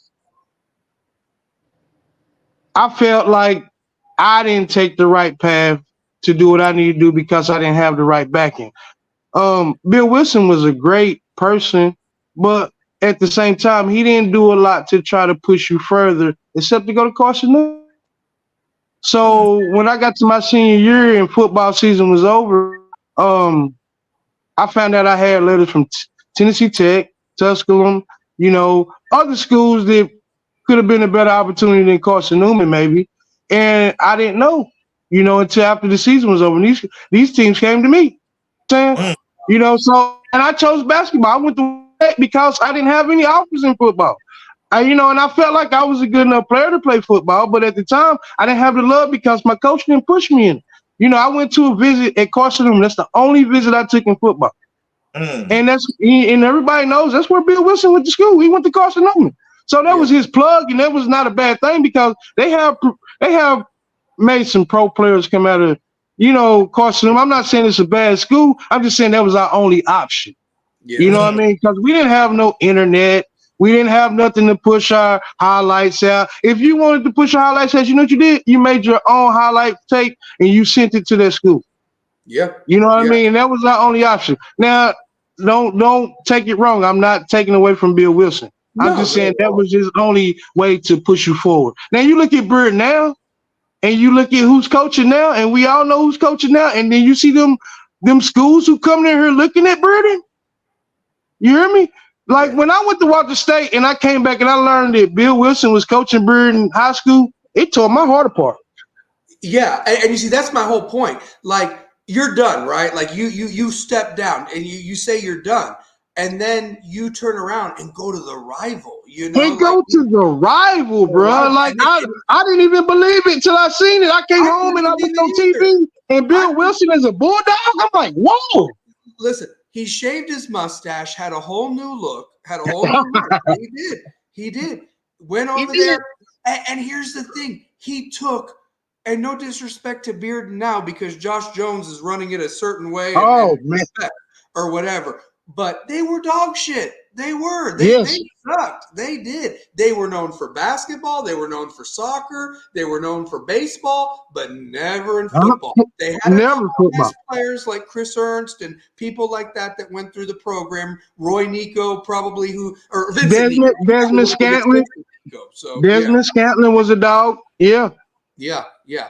I mean, so I guess my point is that he goes over there and they beat West. Like they beat us. Like what? Like West had won like 2001, 2002, 2004, and 2005.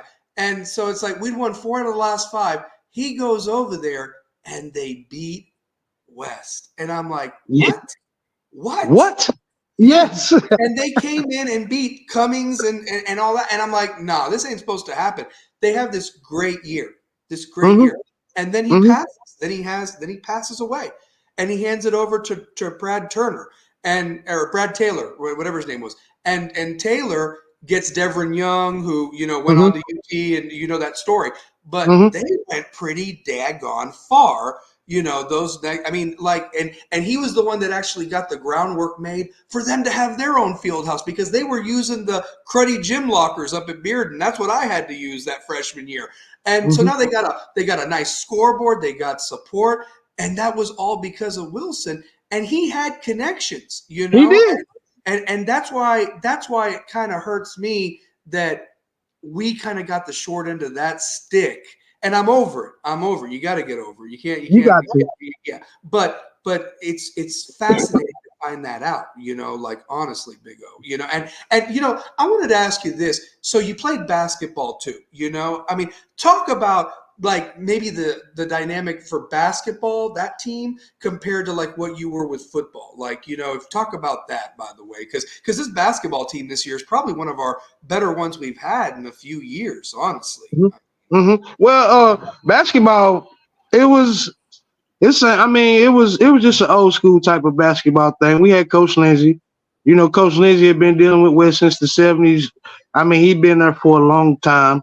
You know what I mean? And it was just what it was. But I had Marlon Bussell, so I didn't have to worry about it. We was good. You know what I mean?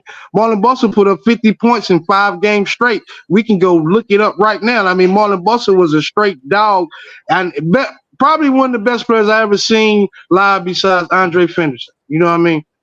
And so my time basketball was great because I got to play as a young player. Not a lot of players got to play as a 10th grader on the varsity team at West because they just didn't do that. It wasn't about talent at West. It was about, seniority. You know what I mean? So if you went through the process from a freshman to a senior, you played. No matter if that freshman was better than you, senior play. You know what I mean? And Coach Lindsey was very loyal to that. If you was loyal to him, came to workouts and did everything you need to do, you was gonna play. You know what I'm saying? I remember an instance where my brother, he rest in peace. He died in '99 in a car wreck. It was a game where he didn't come to a weightlifting at 6 a.m. You know what I mean? He didn't come to weightlifting before the game. And Coach Lindsey told him, he said, whoever doesn't show up for weightlifting is not going to start the game. And he was specifically talking to my brother because my brother just didn't care about lifting weights. He thought he was just better than that. And he benched my brother, and my brother walked off the bench when he seen his name not on that starting 5, and he walked out the gym, and Coach Lindsey said, that's it for Floyd. But he brought him back because Coach Lindsey had a lot of love for my brother. But that was a funny thing because Lindsey was very, very, very strict on you're gonna go by the book, and that was a learning experience for me because you need that. You need to be disciplined in what you do for your coach, whether it's right or wrong. Because now everybody looking at sports, they say, oh, your body language, oh, you got to look this certain way. So when these college coaches see you, they can say, oh, that kid is not a bad. So back then, Coach Lindsey put that in us early, and we didn't realize it. You know what I mean? He was showing us that, hey, no matter what I say, we got to go by because this is my rule. I'm the coach. You know what I mean? So basketball to football was a lot different, but Coach Lindsey opened up the airways. If an offer came in from Coach Lindsey, I seen it. You know what I mean? If a letter came in, I seen it. It wasn't the same in football. You know what I mean? What's crazy too, Pear, just learning this now. It really, like, not that it changes my opinion of Wilson, but at the same time, this is what Terry talked about with the coach that followed Wilson, that letters were kept from guys and so forth that they didn't even know about or what have you, and nobody got pushed. Now, I mean, it's a whole new ball game, guys. I mean, what Coach Brown has done over at West, I mean, it's incredible. I mean, if I had a son, I would trust that man. You're going to get better because of this guy. You are. Yes. And that staff, it's not just him. He he's very humble where he talks about, I have a lot of support. I've got the parents behind me, the community, and that matters. That One West thing matters. But his staff, though, I can't. here's the thing. We're going to talk about a couple of coaches, and we want, your opinion, because obviously you're coaching yourself. You got kids in the youth league and going up through the ranks. But, these schools are like making hires, and they're making really good hires because really they're getting left Yes, behind. been some great hires lately, right? Yeah. They have been. Yeah, and you want to know something too, Pierre? Unless you've heard something different, I don't think the Austin East position has been filled yet either. We mentioned Carter because that just came open when their coach just went down to Georgia. You can put Austin East on that list. I've not heard of a new coach taking over for Austin East yet. I haven't either. That's that, and I don't even know if they've interviewed anybody, what the deal is. But the reason I bring it up is because Central just hired Kevin Lane, who was the defensive coordinator for West for years. Great guy, a brother. Congratulations to Kevin, for real. Yes, props to Kevin Lane. Well, long overdue. I mean, he didn't get the job at Catholic, and that was kind of a shady thing there. And he came back to West for 1 year, and defense was defense was amazing. And then Josh Jones gives him that call, says, 2 best recruiters in Knoxville. Let's go to Bearden High School. And let me tell you something. Yes. I know he's wanted to be the head guy. He's always been that second in command and everything like that. But that, I know, was a tough decision for him to leave a potential state championship team in Bearden of what they're bringing back this next year. You coach these kids for a couple of years, you get attached. And now you're going to a program, a very proud program that's in the dumps right now. I mean, let's just face it. I mean, just a few years ago, they were back-to-back state champs themselves. But the minute Rozier walked out the door and they tried to hire him in, it was done. Yeah. You gotta kind of elevate it, and they've just gotten worse every year since.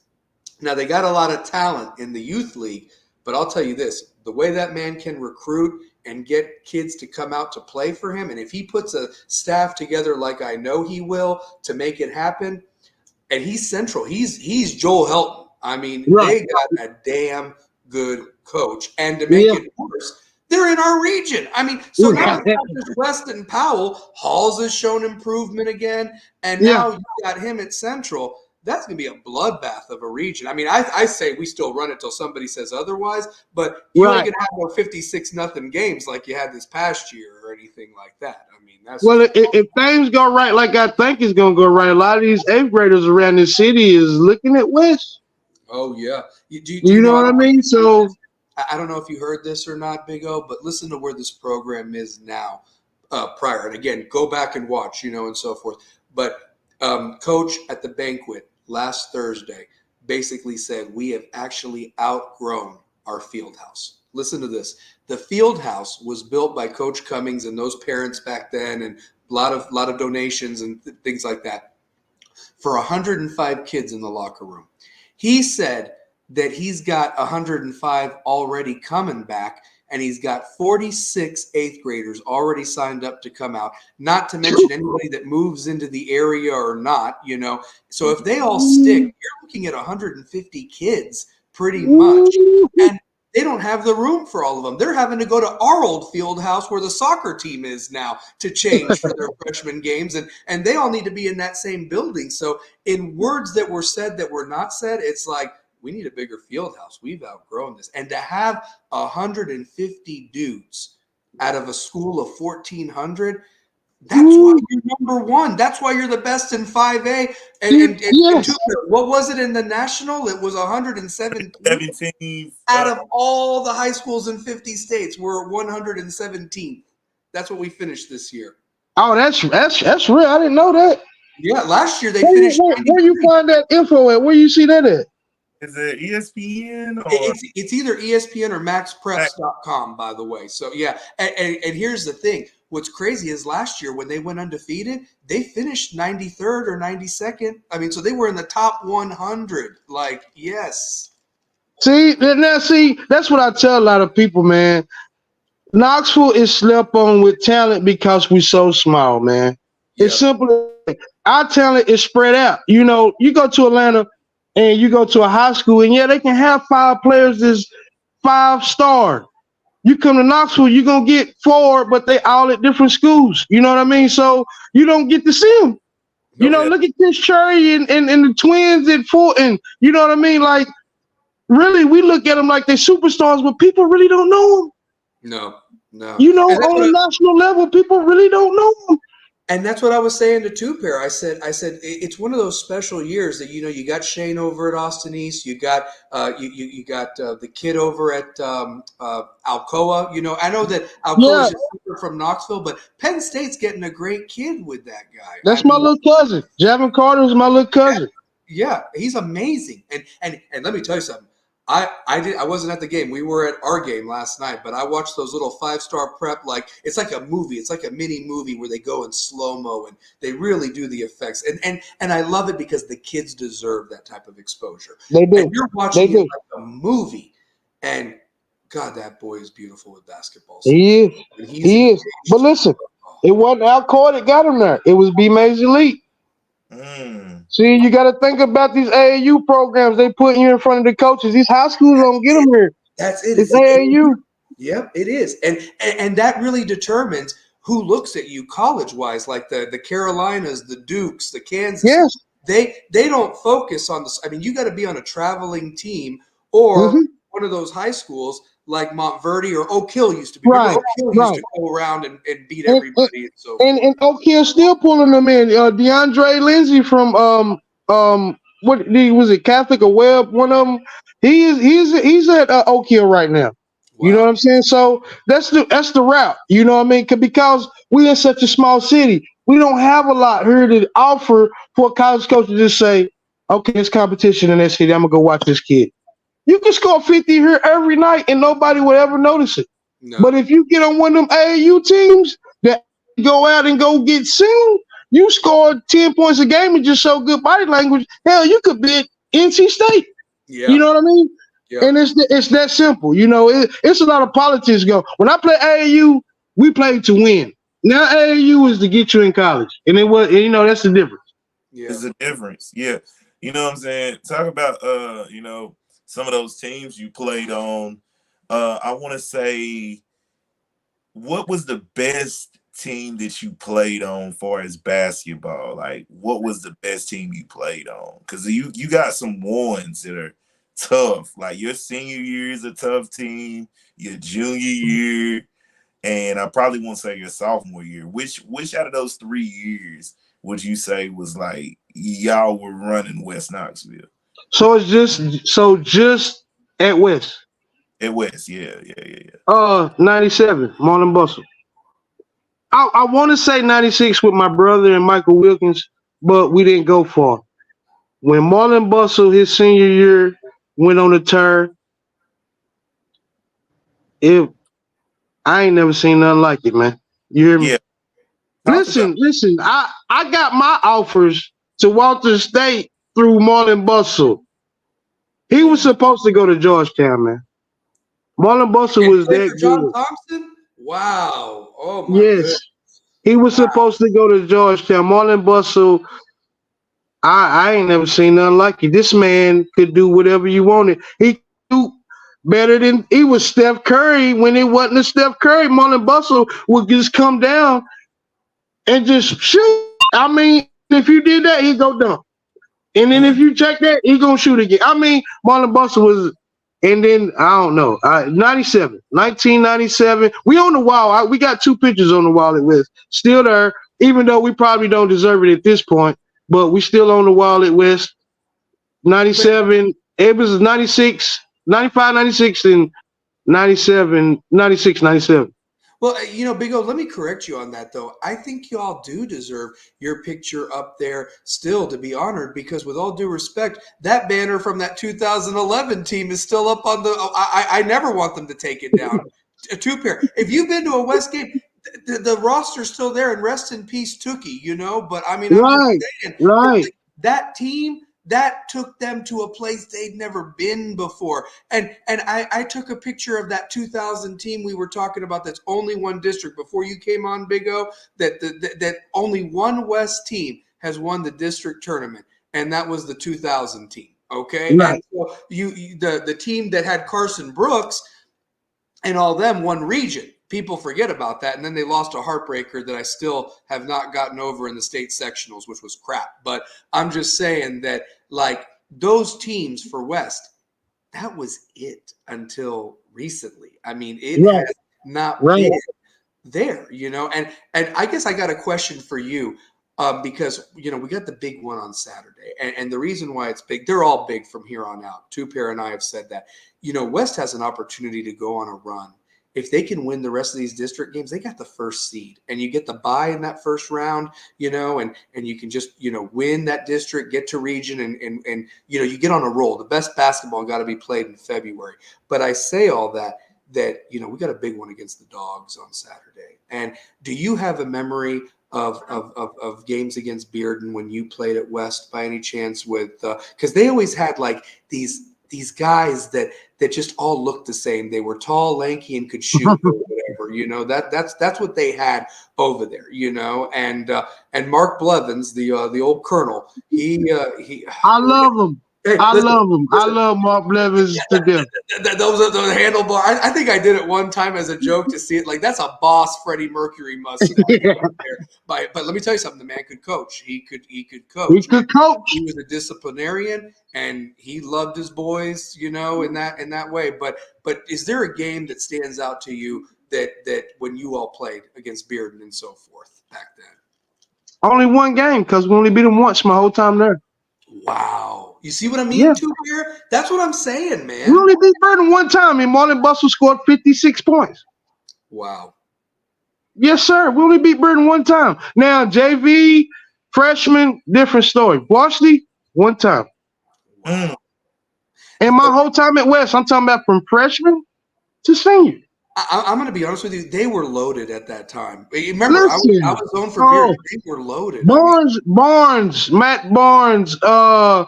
Oh my God. Was it Jared Carnes? Jared Carnes. God, yep. Man, listen. Yep. Everybody should listen. They call me Big O. I'm 5'9", brother. I was just chunky. I was 200 since I was in 6th grade, so I got the name Big O. I was a center at West High School. When I came to Bearden High School to play them, they had God, I can't even remember the name. Barnes. These guys 6'6", 6'7", in lead. They had I got it for you, Big O. Their center was a sophomore against you named Rusty Strange. Rusty Strange. That's my and he was my brother at Bearden Middle School. I loved him. And look, listen, when Rusty Strange came to Bearden Middle School, he was not taller than me. When he left, he was almost 5 inches taller than me. Yeah. Listen, I played against these guys. Now, don't get me wrong. I played good games against them. We never beat them. We couldn't beat them. We couldn't beat them. I don't care what we did. We couldn't beat them. Until Marlon Bustle scored those points, we couldn't beat them. And we only beat them that one time. And when we met them again in the district, they beat us. And then we went to Oak Ridge. We beat Oak Ridge in the semis. And we played Bearden again in the finals to get to the sub-state. And they beat us again. Yeah. And that was Marlon Bustle's senior year. I'm talking about like Bearden is always on me. You know what I mean? Like we beat Austin East. We played Fulton twice. No, one time when I was in high school. We played Austin East twice. We beat them once and they beat us once. Brian Phelps scored 50 on us. Wow. Yeah, and then but the year before Marlon Bustle scored 55. You know what I mean? And we beat them at West. We went to Austin East next year, and so I mean, like I didn't have a high school career where I played a lot of high school teams that was dominant, but when we did, Bearden beat us, and we split with Austin East. Fulton beat us once with Fred Smith. Who was it? Alec Davis. Alec Davis, yes. Who else? Who else? Yeah, Carlos Dobson. That's what I want to say because we played them at West. Carlos Dobson, Brian Darrell on a fast break his wrist because he smacked his hand so hard against the backboard. Oh my God! Wow. Carlos Dobson, I'm telling you, at that time of sports, I don't think it is better because it was just so much talent everywhere. Like it's not the same, you know. It's a lot of politics. Kids going to private school. Nobody went to back then. You played at your No, school. You was couldn't on afford for. it. They You know couldn't what I mean? afford it. Yeah, I mean, yeah, they couldn't afford that. So I Yeah. mean, That's- and that's the thing. Like they had all that nice crap and everything like that, but it was like nobody could afford to pay for it. And I don't think they started doing scholarships until like the 2000s, if I'm not Right. mistaken. So and you see, you mentioned Turbo a while back when we started and everything like that.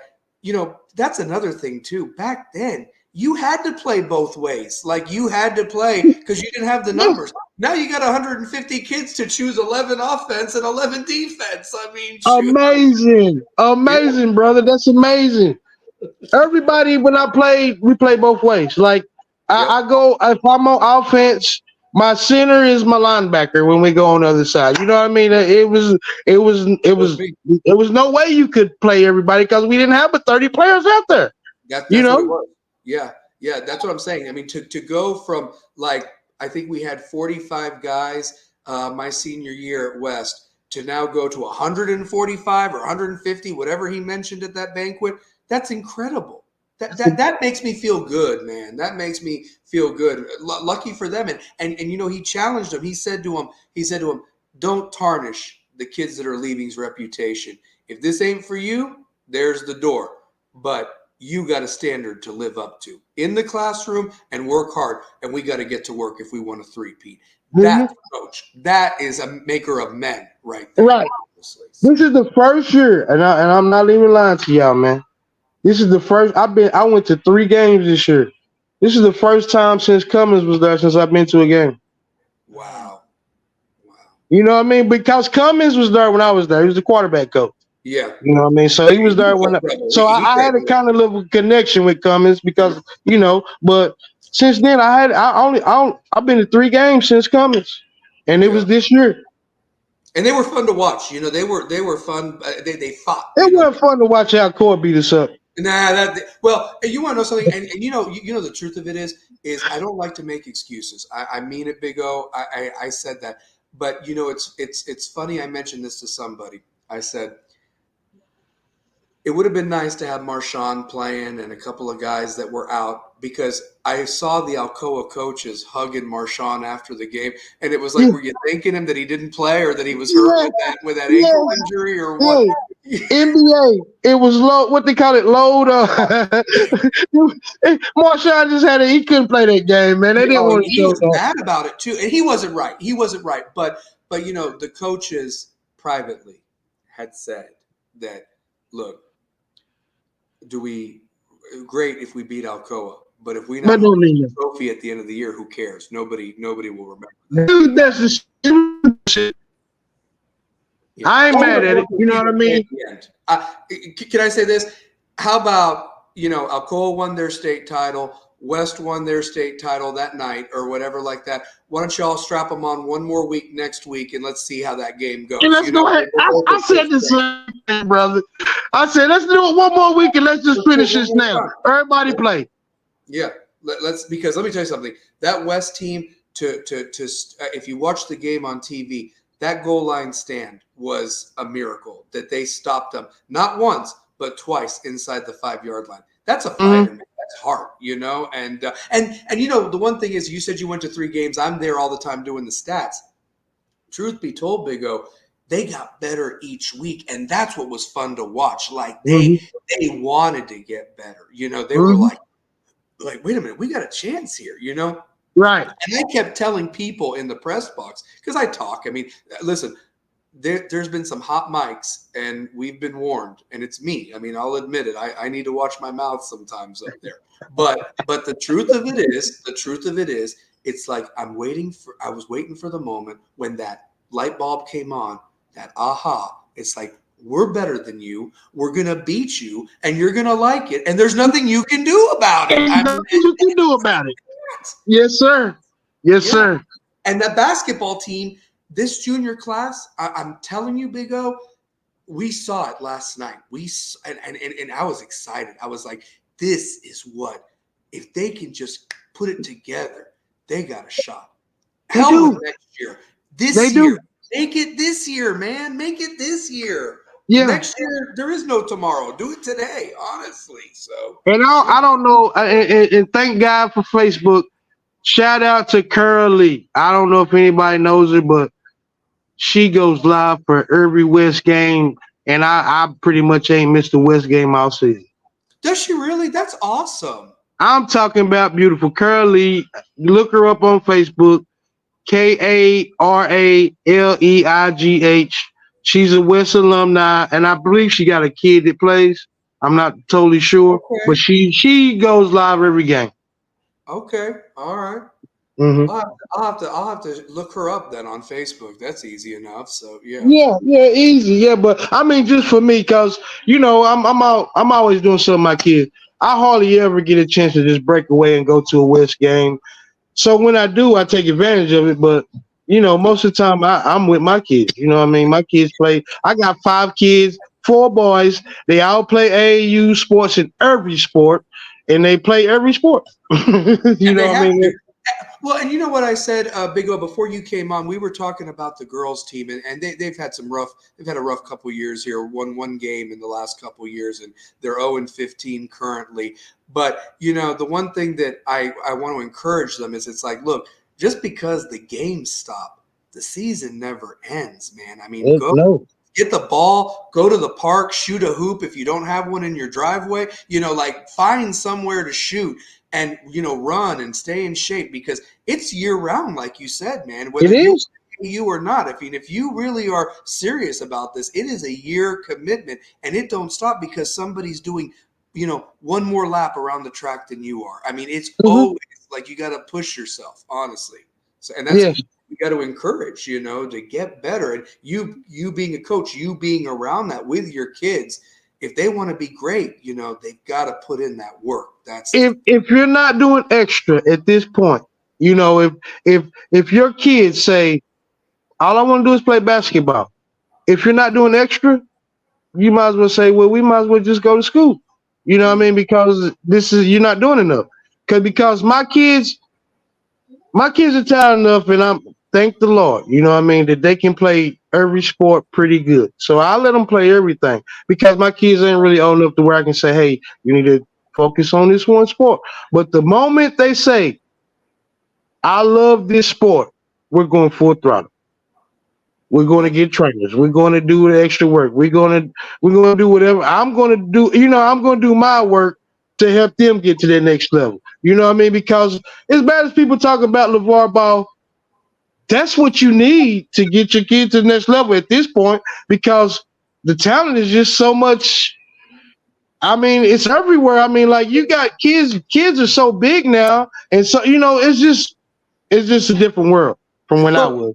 Can I be fair to LeVar Ball? Listen, I used to laugh my butt off about the big baller brand shoes, $400, whatever they were. But here's the thing, though. Who else is going to be their mouthpiece if they have a coach like what you said in football that didn't even push you? He's their mouthpiece. Like honestly, and you know what? We should be proud of our kids. My God, there's so much negativity in this world, and everybody talks about what you didn't do right. I mean, you got to pump them up, man. Mental illness, all that stuff. I can't even imagine going to high school now with all the stuff compared to how we went 30 years ago, or something, 20 years ago, whatever it is at this point. But it's things like that I think about. And there's some people that are just cold people. That's on them. I at least have sympathy or empathy rather, that, these kids go through a lot. And the academic standards now in schools of what they make them try to learn, instead of just teaching them on their own and try to teach it all one way, making robots, it's like, I don't agree with that. I don't. They're kids, and they're going to be adults for the rest of their life. Enjoy this, man, because it's over like that. Yes. Listen. Every kid right now that's in school, from this graduating class all the way to 2032, they went through something that none of us had to go through. And that was a COVID year and a half of missing school. Yep. Listen, they can't be replaced, man. No. You feel me? They cannot be replaced. That is the worst thing that could have happened for them kids. Mm-hmm. But It's up to the parents, man, to get them kids back on track because they are so far behind. Last year, in the schools that my kids was in, Sirmore Green is where they go. But I know kids in other schools in the city, they try to fail those kids out of third graders. They try to hold them all back. They trying to save them because they know they missed so much. But at the same time, how can you do that? You gave them a curriculum. Do you not think you gave them enough? What was the problem? And it's per participation, man. Parents have to take up their other part. If parents are not stepping in to teach their kids a little extra, because I promise you, from now, the graduating class now, all the way to 2032, man, they're going to struggle in school. You feel me? They're going to struggle. They missed a lot, man.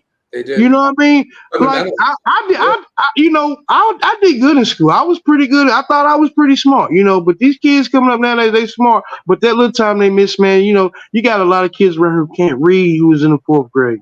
Yeah. And I'm not saying they can't read a word. I'm just saying they can't read up to the qualifications of being a 4th grader. Yeah. And that's bad, man. Reading it's like a kindergarten, 1st grade level, like 3 levels below. Yeah, I get it. Yeah. Totally. Yeah. So and that's the thing, man. A lot of people don't realize this if you're not really in tune with the school. And I got friends that are teachers, all that stuff. And the truth of it is that jump from 2nd grade to 3rd grade is the one. It ain't no joke. And you that's see the one. They start testing the kids. Yes. 3rd grade on, and then the teachers get the backlash and all this stuff.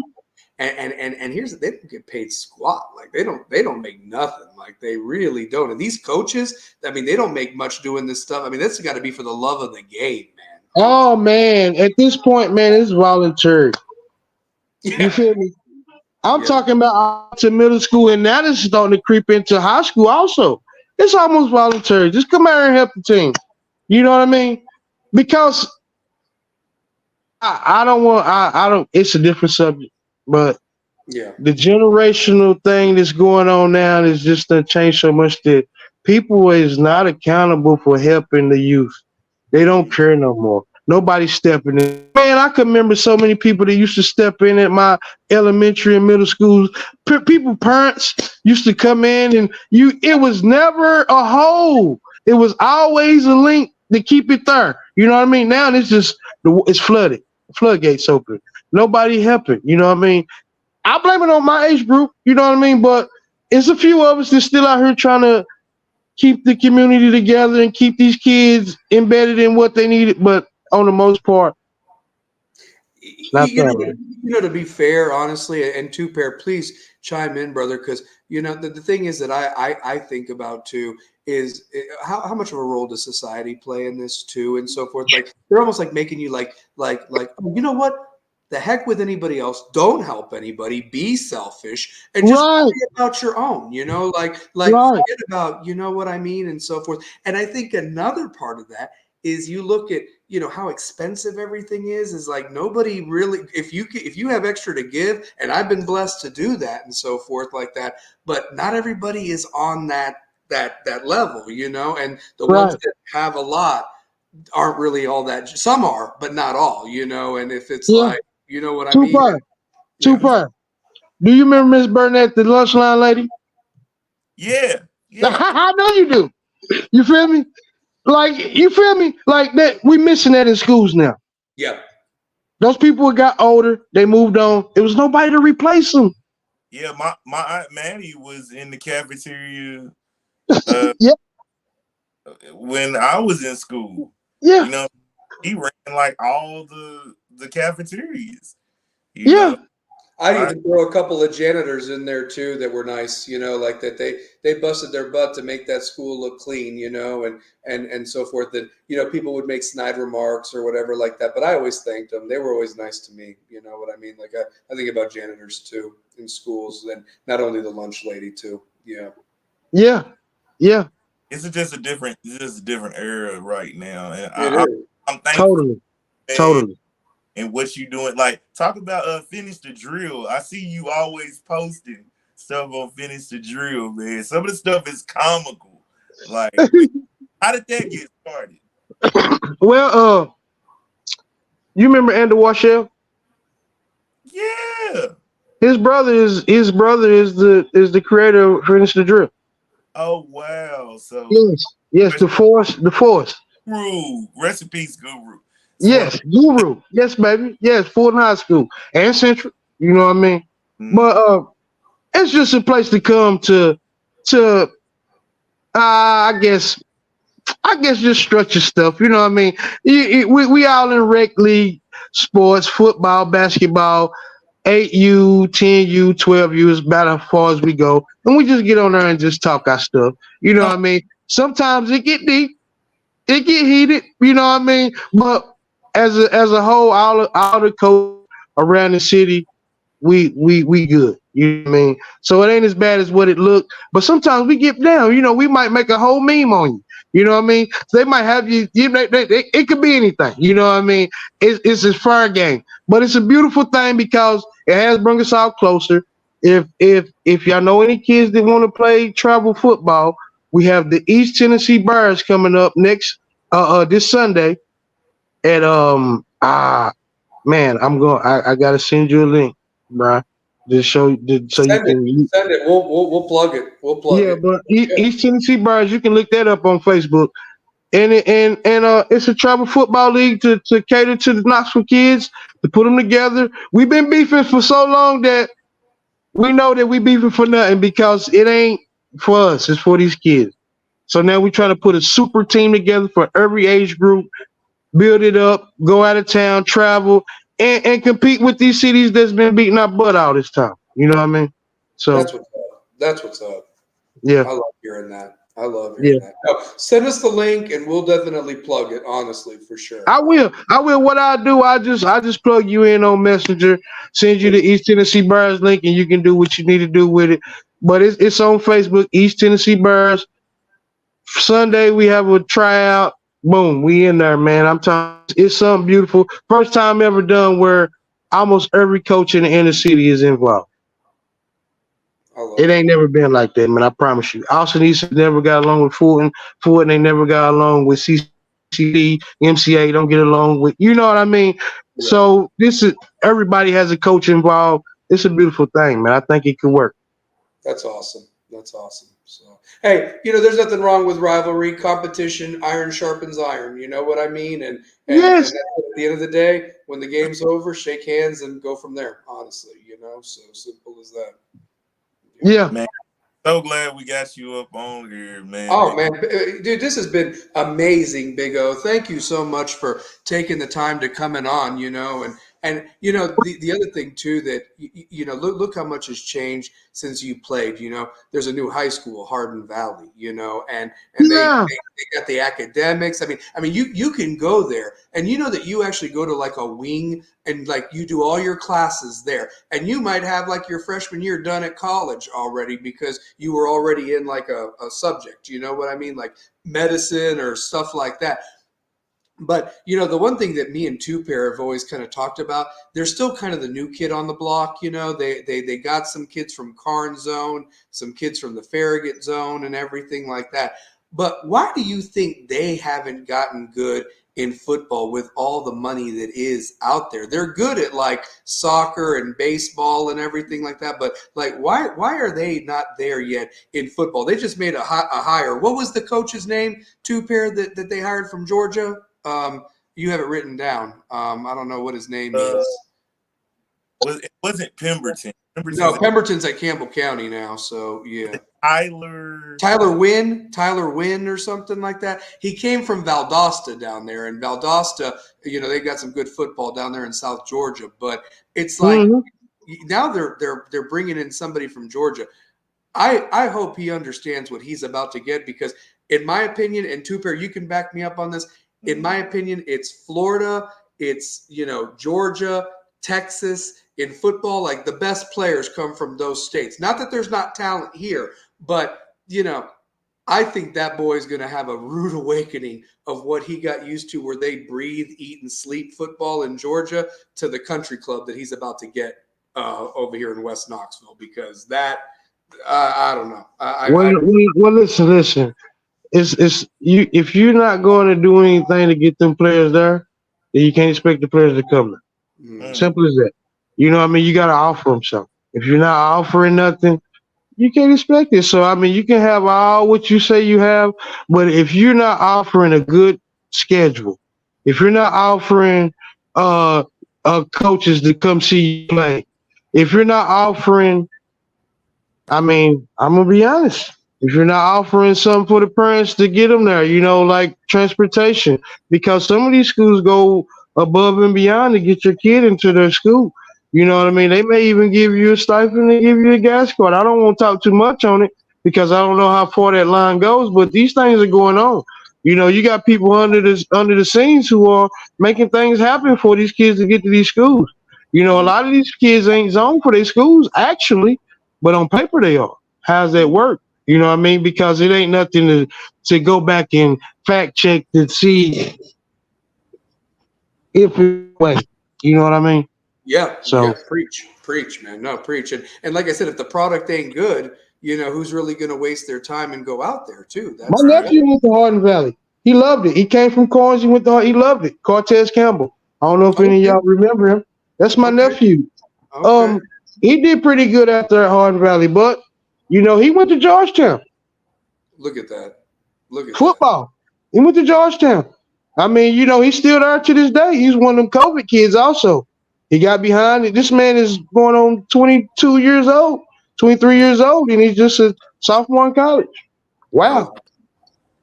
So things happen, but I don't think he's going to go back and play football anymore. I think he's pretty much done with that part because he got sick. He lost a lot of weight. Just some things happen. But, he's still going to get his degree. He's going to do what he got to do. He's still part of that fraternity at Georgetown. That's a beautiful thing. You know what I mean? One of the best universities in the country, Georgetown. Oh, man, you can't. Hey, that's what I told him. I said, if nothing else, you got to stay to finish. Nobody's going to take that from you. You can't take that away from you, brother. You got to stay there. So, yeah. No. Hell, I'm proud of my UT degrees, both of them. So, You better be. Hey, anything in this day and age, if you work for it, you better be proud of it. And you better spout it, too. You know what I mean? Because everybody else is. Oh, yeah, for sure. So, Definitely. Hey, man, I appreciate y'all putting me, man. Listen, I really do. Man, thank you. Man. Hey, thank you for coming listen, on, man. Here's the deal. You got to come back. You got to come back on. We'll have you back on. We'll definitely do that. What I want you to do is make this promise. If you can watch some West football games when you got some downtime, which I know you don't, or what have you, you just need to watch some of the games from last year because I want like an opinion of what you think of who some of these players like from the Cummins era to this era because there was some special guys on this team. Who I love from that team? Who? DeRoche. Hey, man. Hey, every time I turn the TV on, I watch West play. I heard that man at least 10, 15 times a game. Oh, he's an animal. He's an animal. And I'm mad because I don't know his brother. They talk about his brother. Was his brother just as good as him? I think he's better. You think he's better?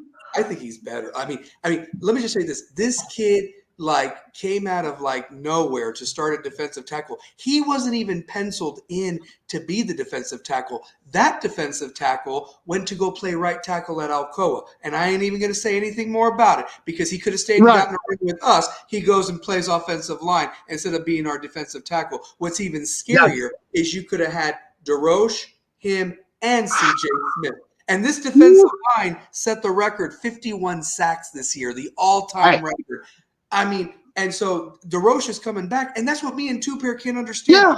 I named all these guys' names that are coming back, and they're going to rank us preseason 7 because we don't know who the quarterback or tailback is. We'll figure. Keep doubting us. Keep doubting the Rebels, honestly. I guarantee you. No, I'm not going to say it. But I'm just telling you. Some 8th graders are talking about going to West. Mm-hmm. Next year, West going to replace the quarterback, whoever they got to do, because they're going to have something to, But look for the future, man. Oh, yeah. No, there's an 8th grader. I don't know his name. He's a tailback. And I was telling Two Pair, I love Marshawn Bowers. Props to him for going to Emory and Henry and committing to them.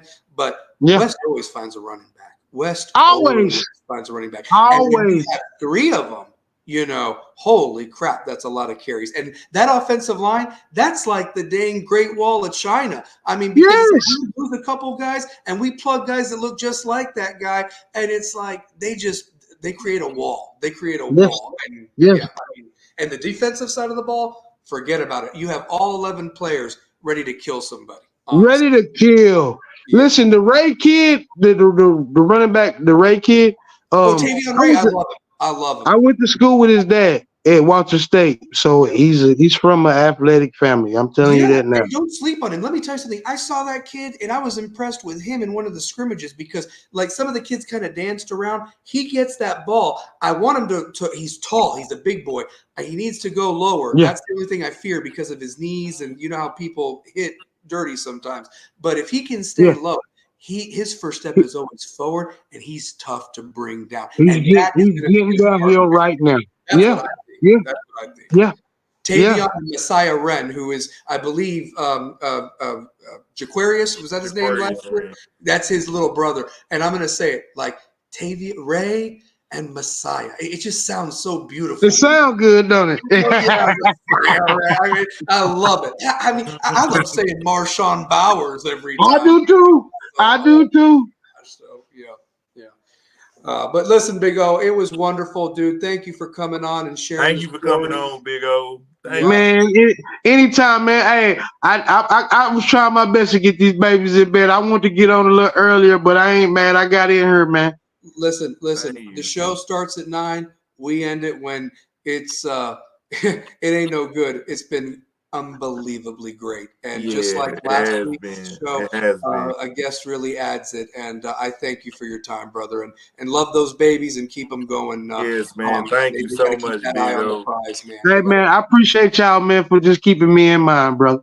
You bet, man. Thank you. All right, man.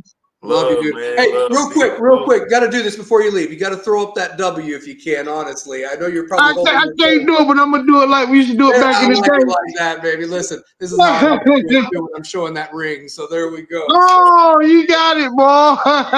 Yeah. And real quick, I was telling Two Pair they measured me. I wanted to get it on my pinky ring or something, but the jeweler guy was like, "Nah, man, this is like a big ring. We can't do it for the pinky." So I said, "Well, give me the middle finger," and then so I'm going to wear both of them, and it'll be ready by April, they said, or something. But I'm excited about it. That's real talk right there, Brody. Yeah. So, well, brother, I'll holler at you. Go Rebels as always, and you do your thing, okay? And I got to get that. I'm going to send you a friend request, so accept it, so I can get them ribs. So honestly, Got you. I got to get some too. I was not disappointed. That's awesome. But listen. I message me. I get y'all ready, man. You got it. Real talk. Message me. I get y'all ready, man. I got y'all. Hey, Rebels with a Cause is a family, man. That's what I want more than anything. Rebels with a Cause. I like it. West. We are one West. So, yeah. Yes, sir. Take care, brother. Y'all too, man. Be good. You bet. Dude, how good was that, man? How good was that? Big O, I'm telling you, man, he's like one, like I say it all the time. Big O, Brian Durrell, like Spencer, they were like the guys that went with Shad Broyles, Mike Wilkins. There were some guys I forgot about, man. Yeah.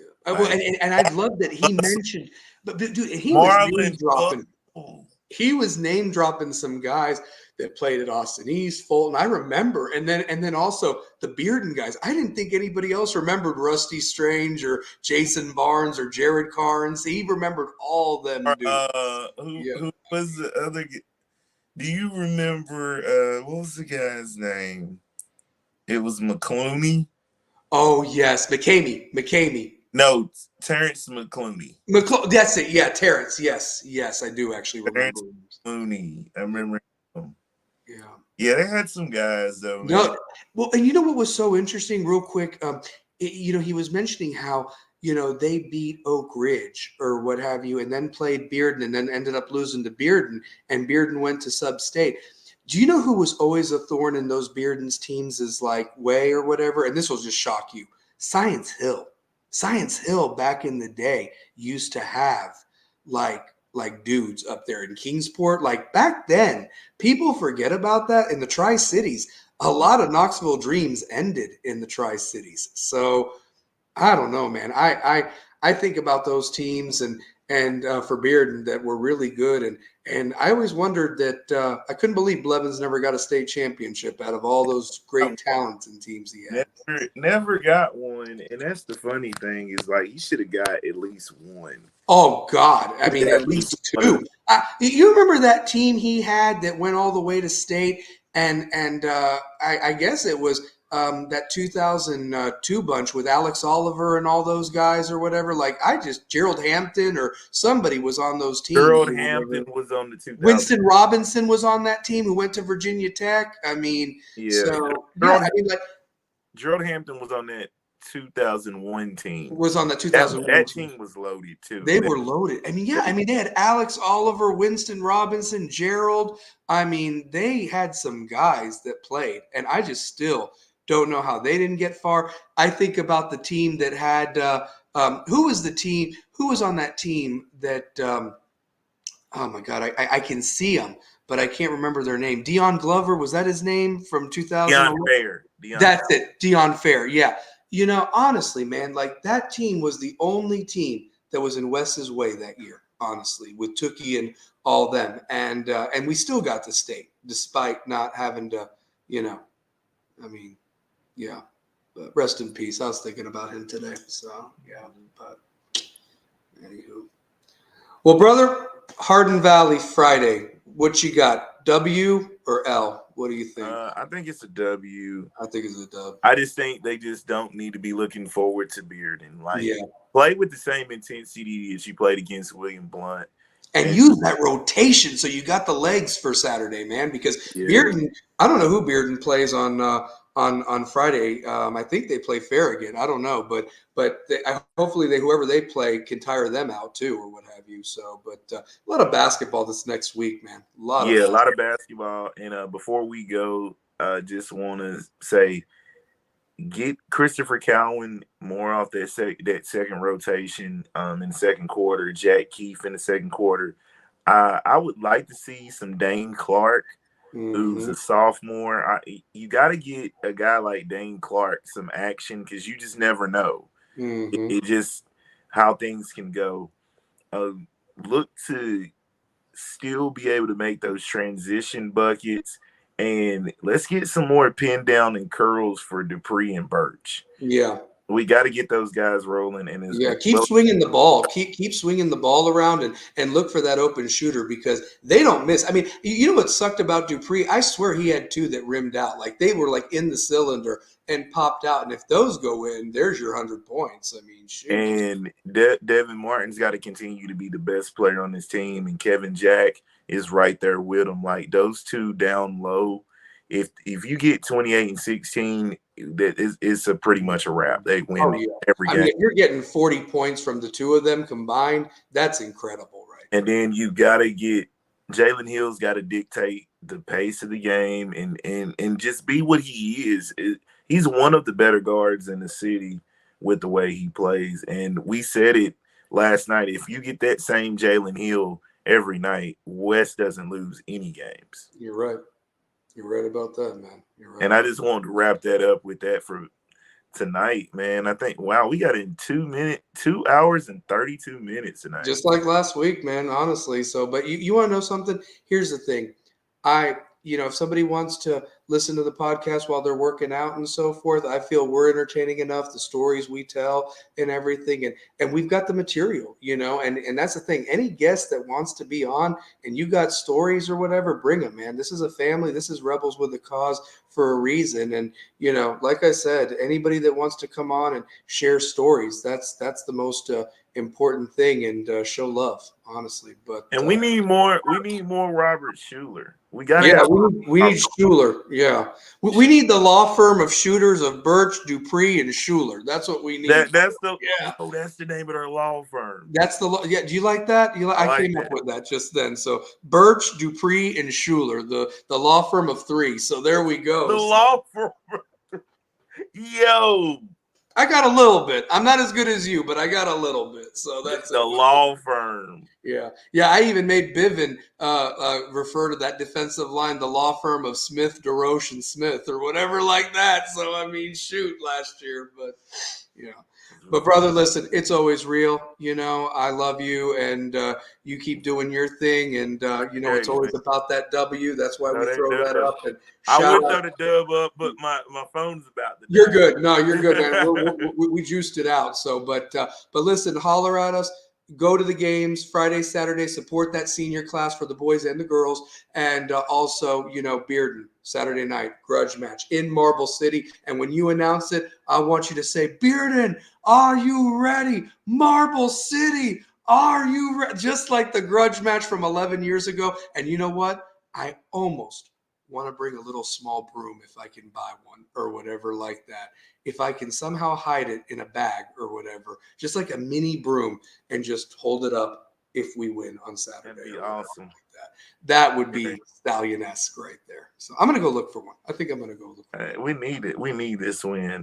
Like, we need this Hardin Valley game, and we definitely need this Bearden game. Yeah, and then we need to go own Blount County next week, Monday and Tuesday night. So, yeah, stick a flag for the W there. Well, anyway, holler at you guys. Love you. As always, it's Rebels with a Cause. Go Rebels.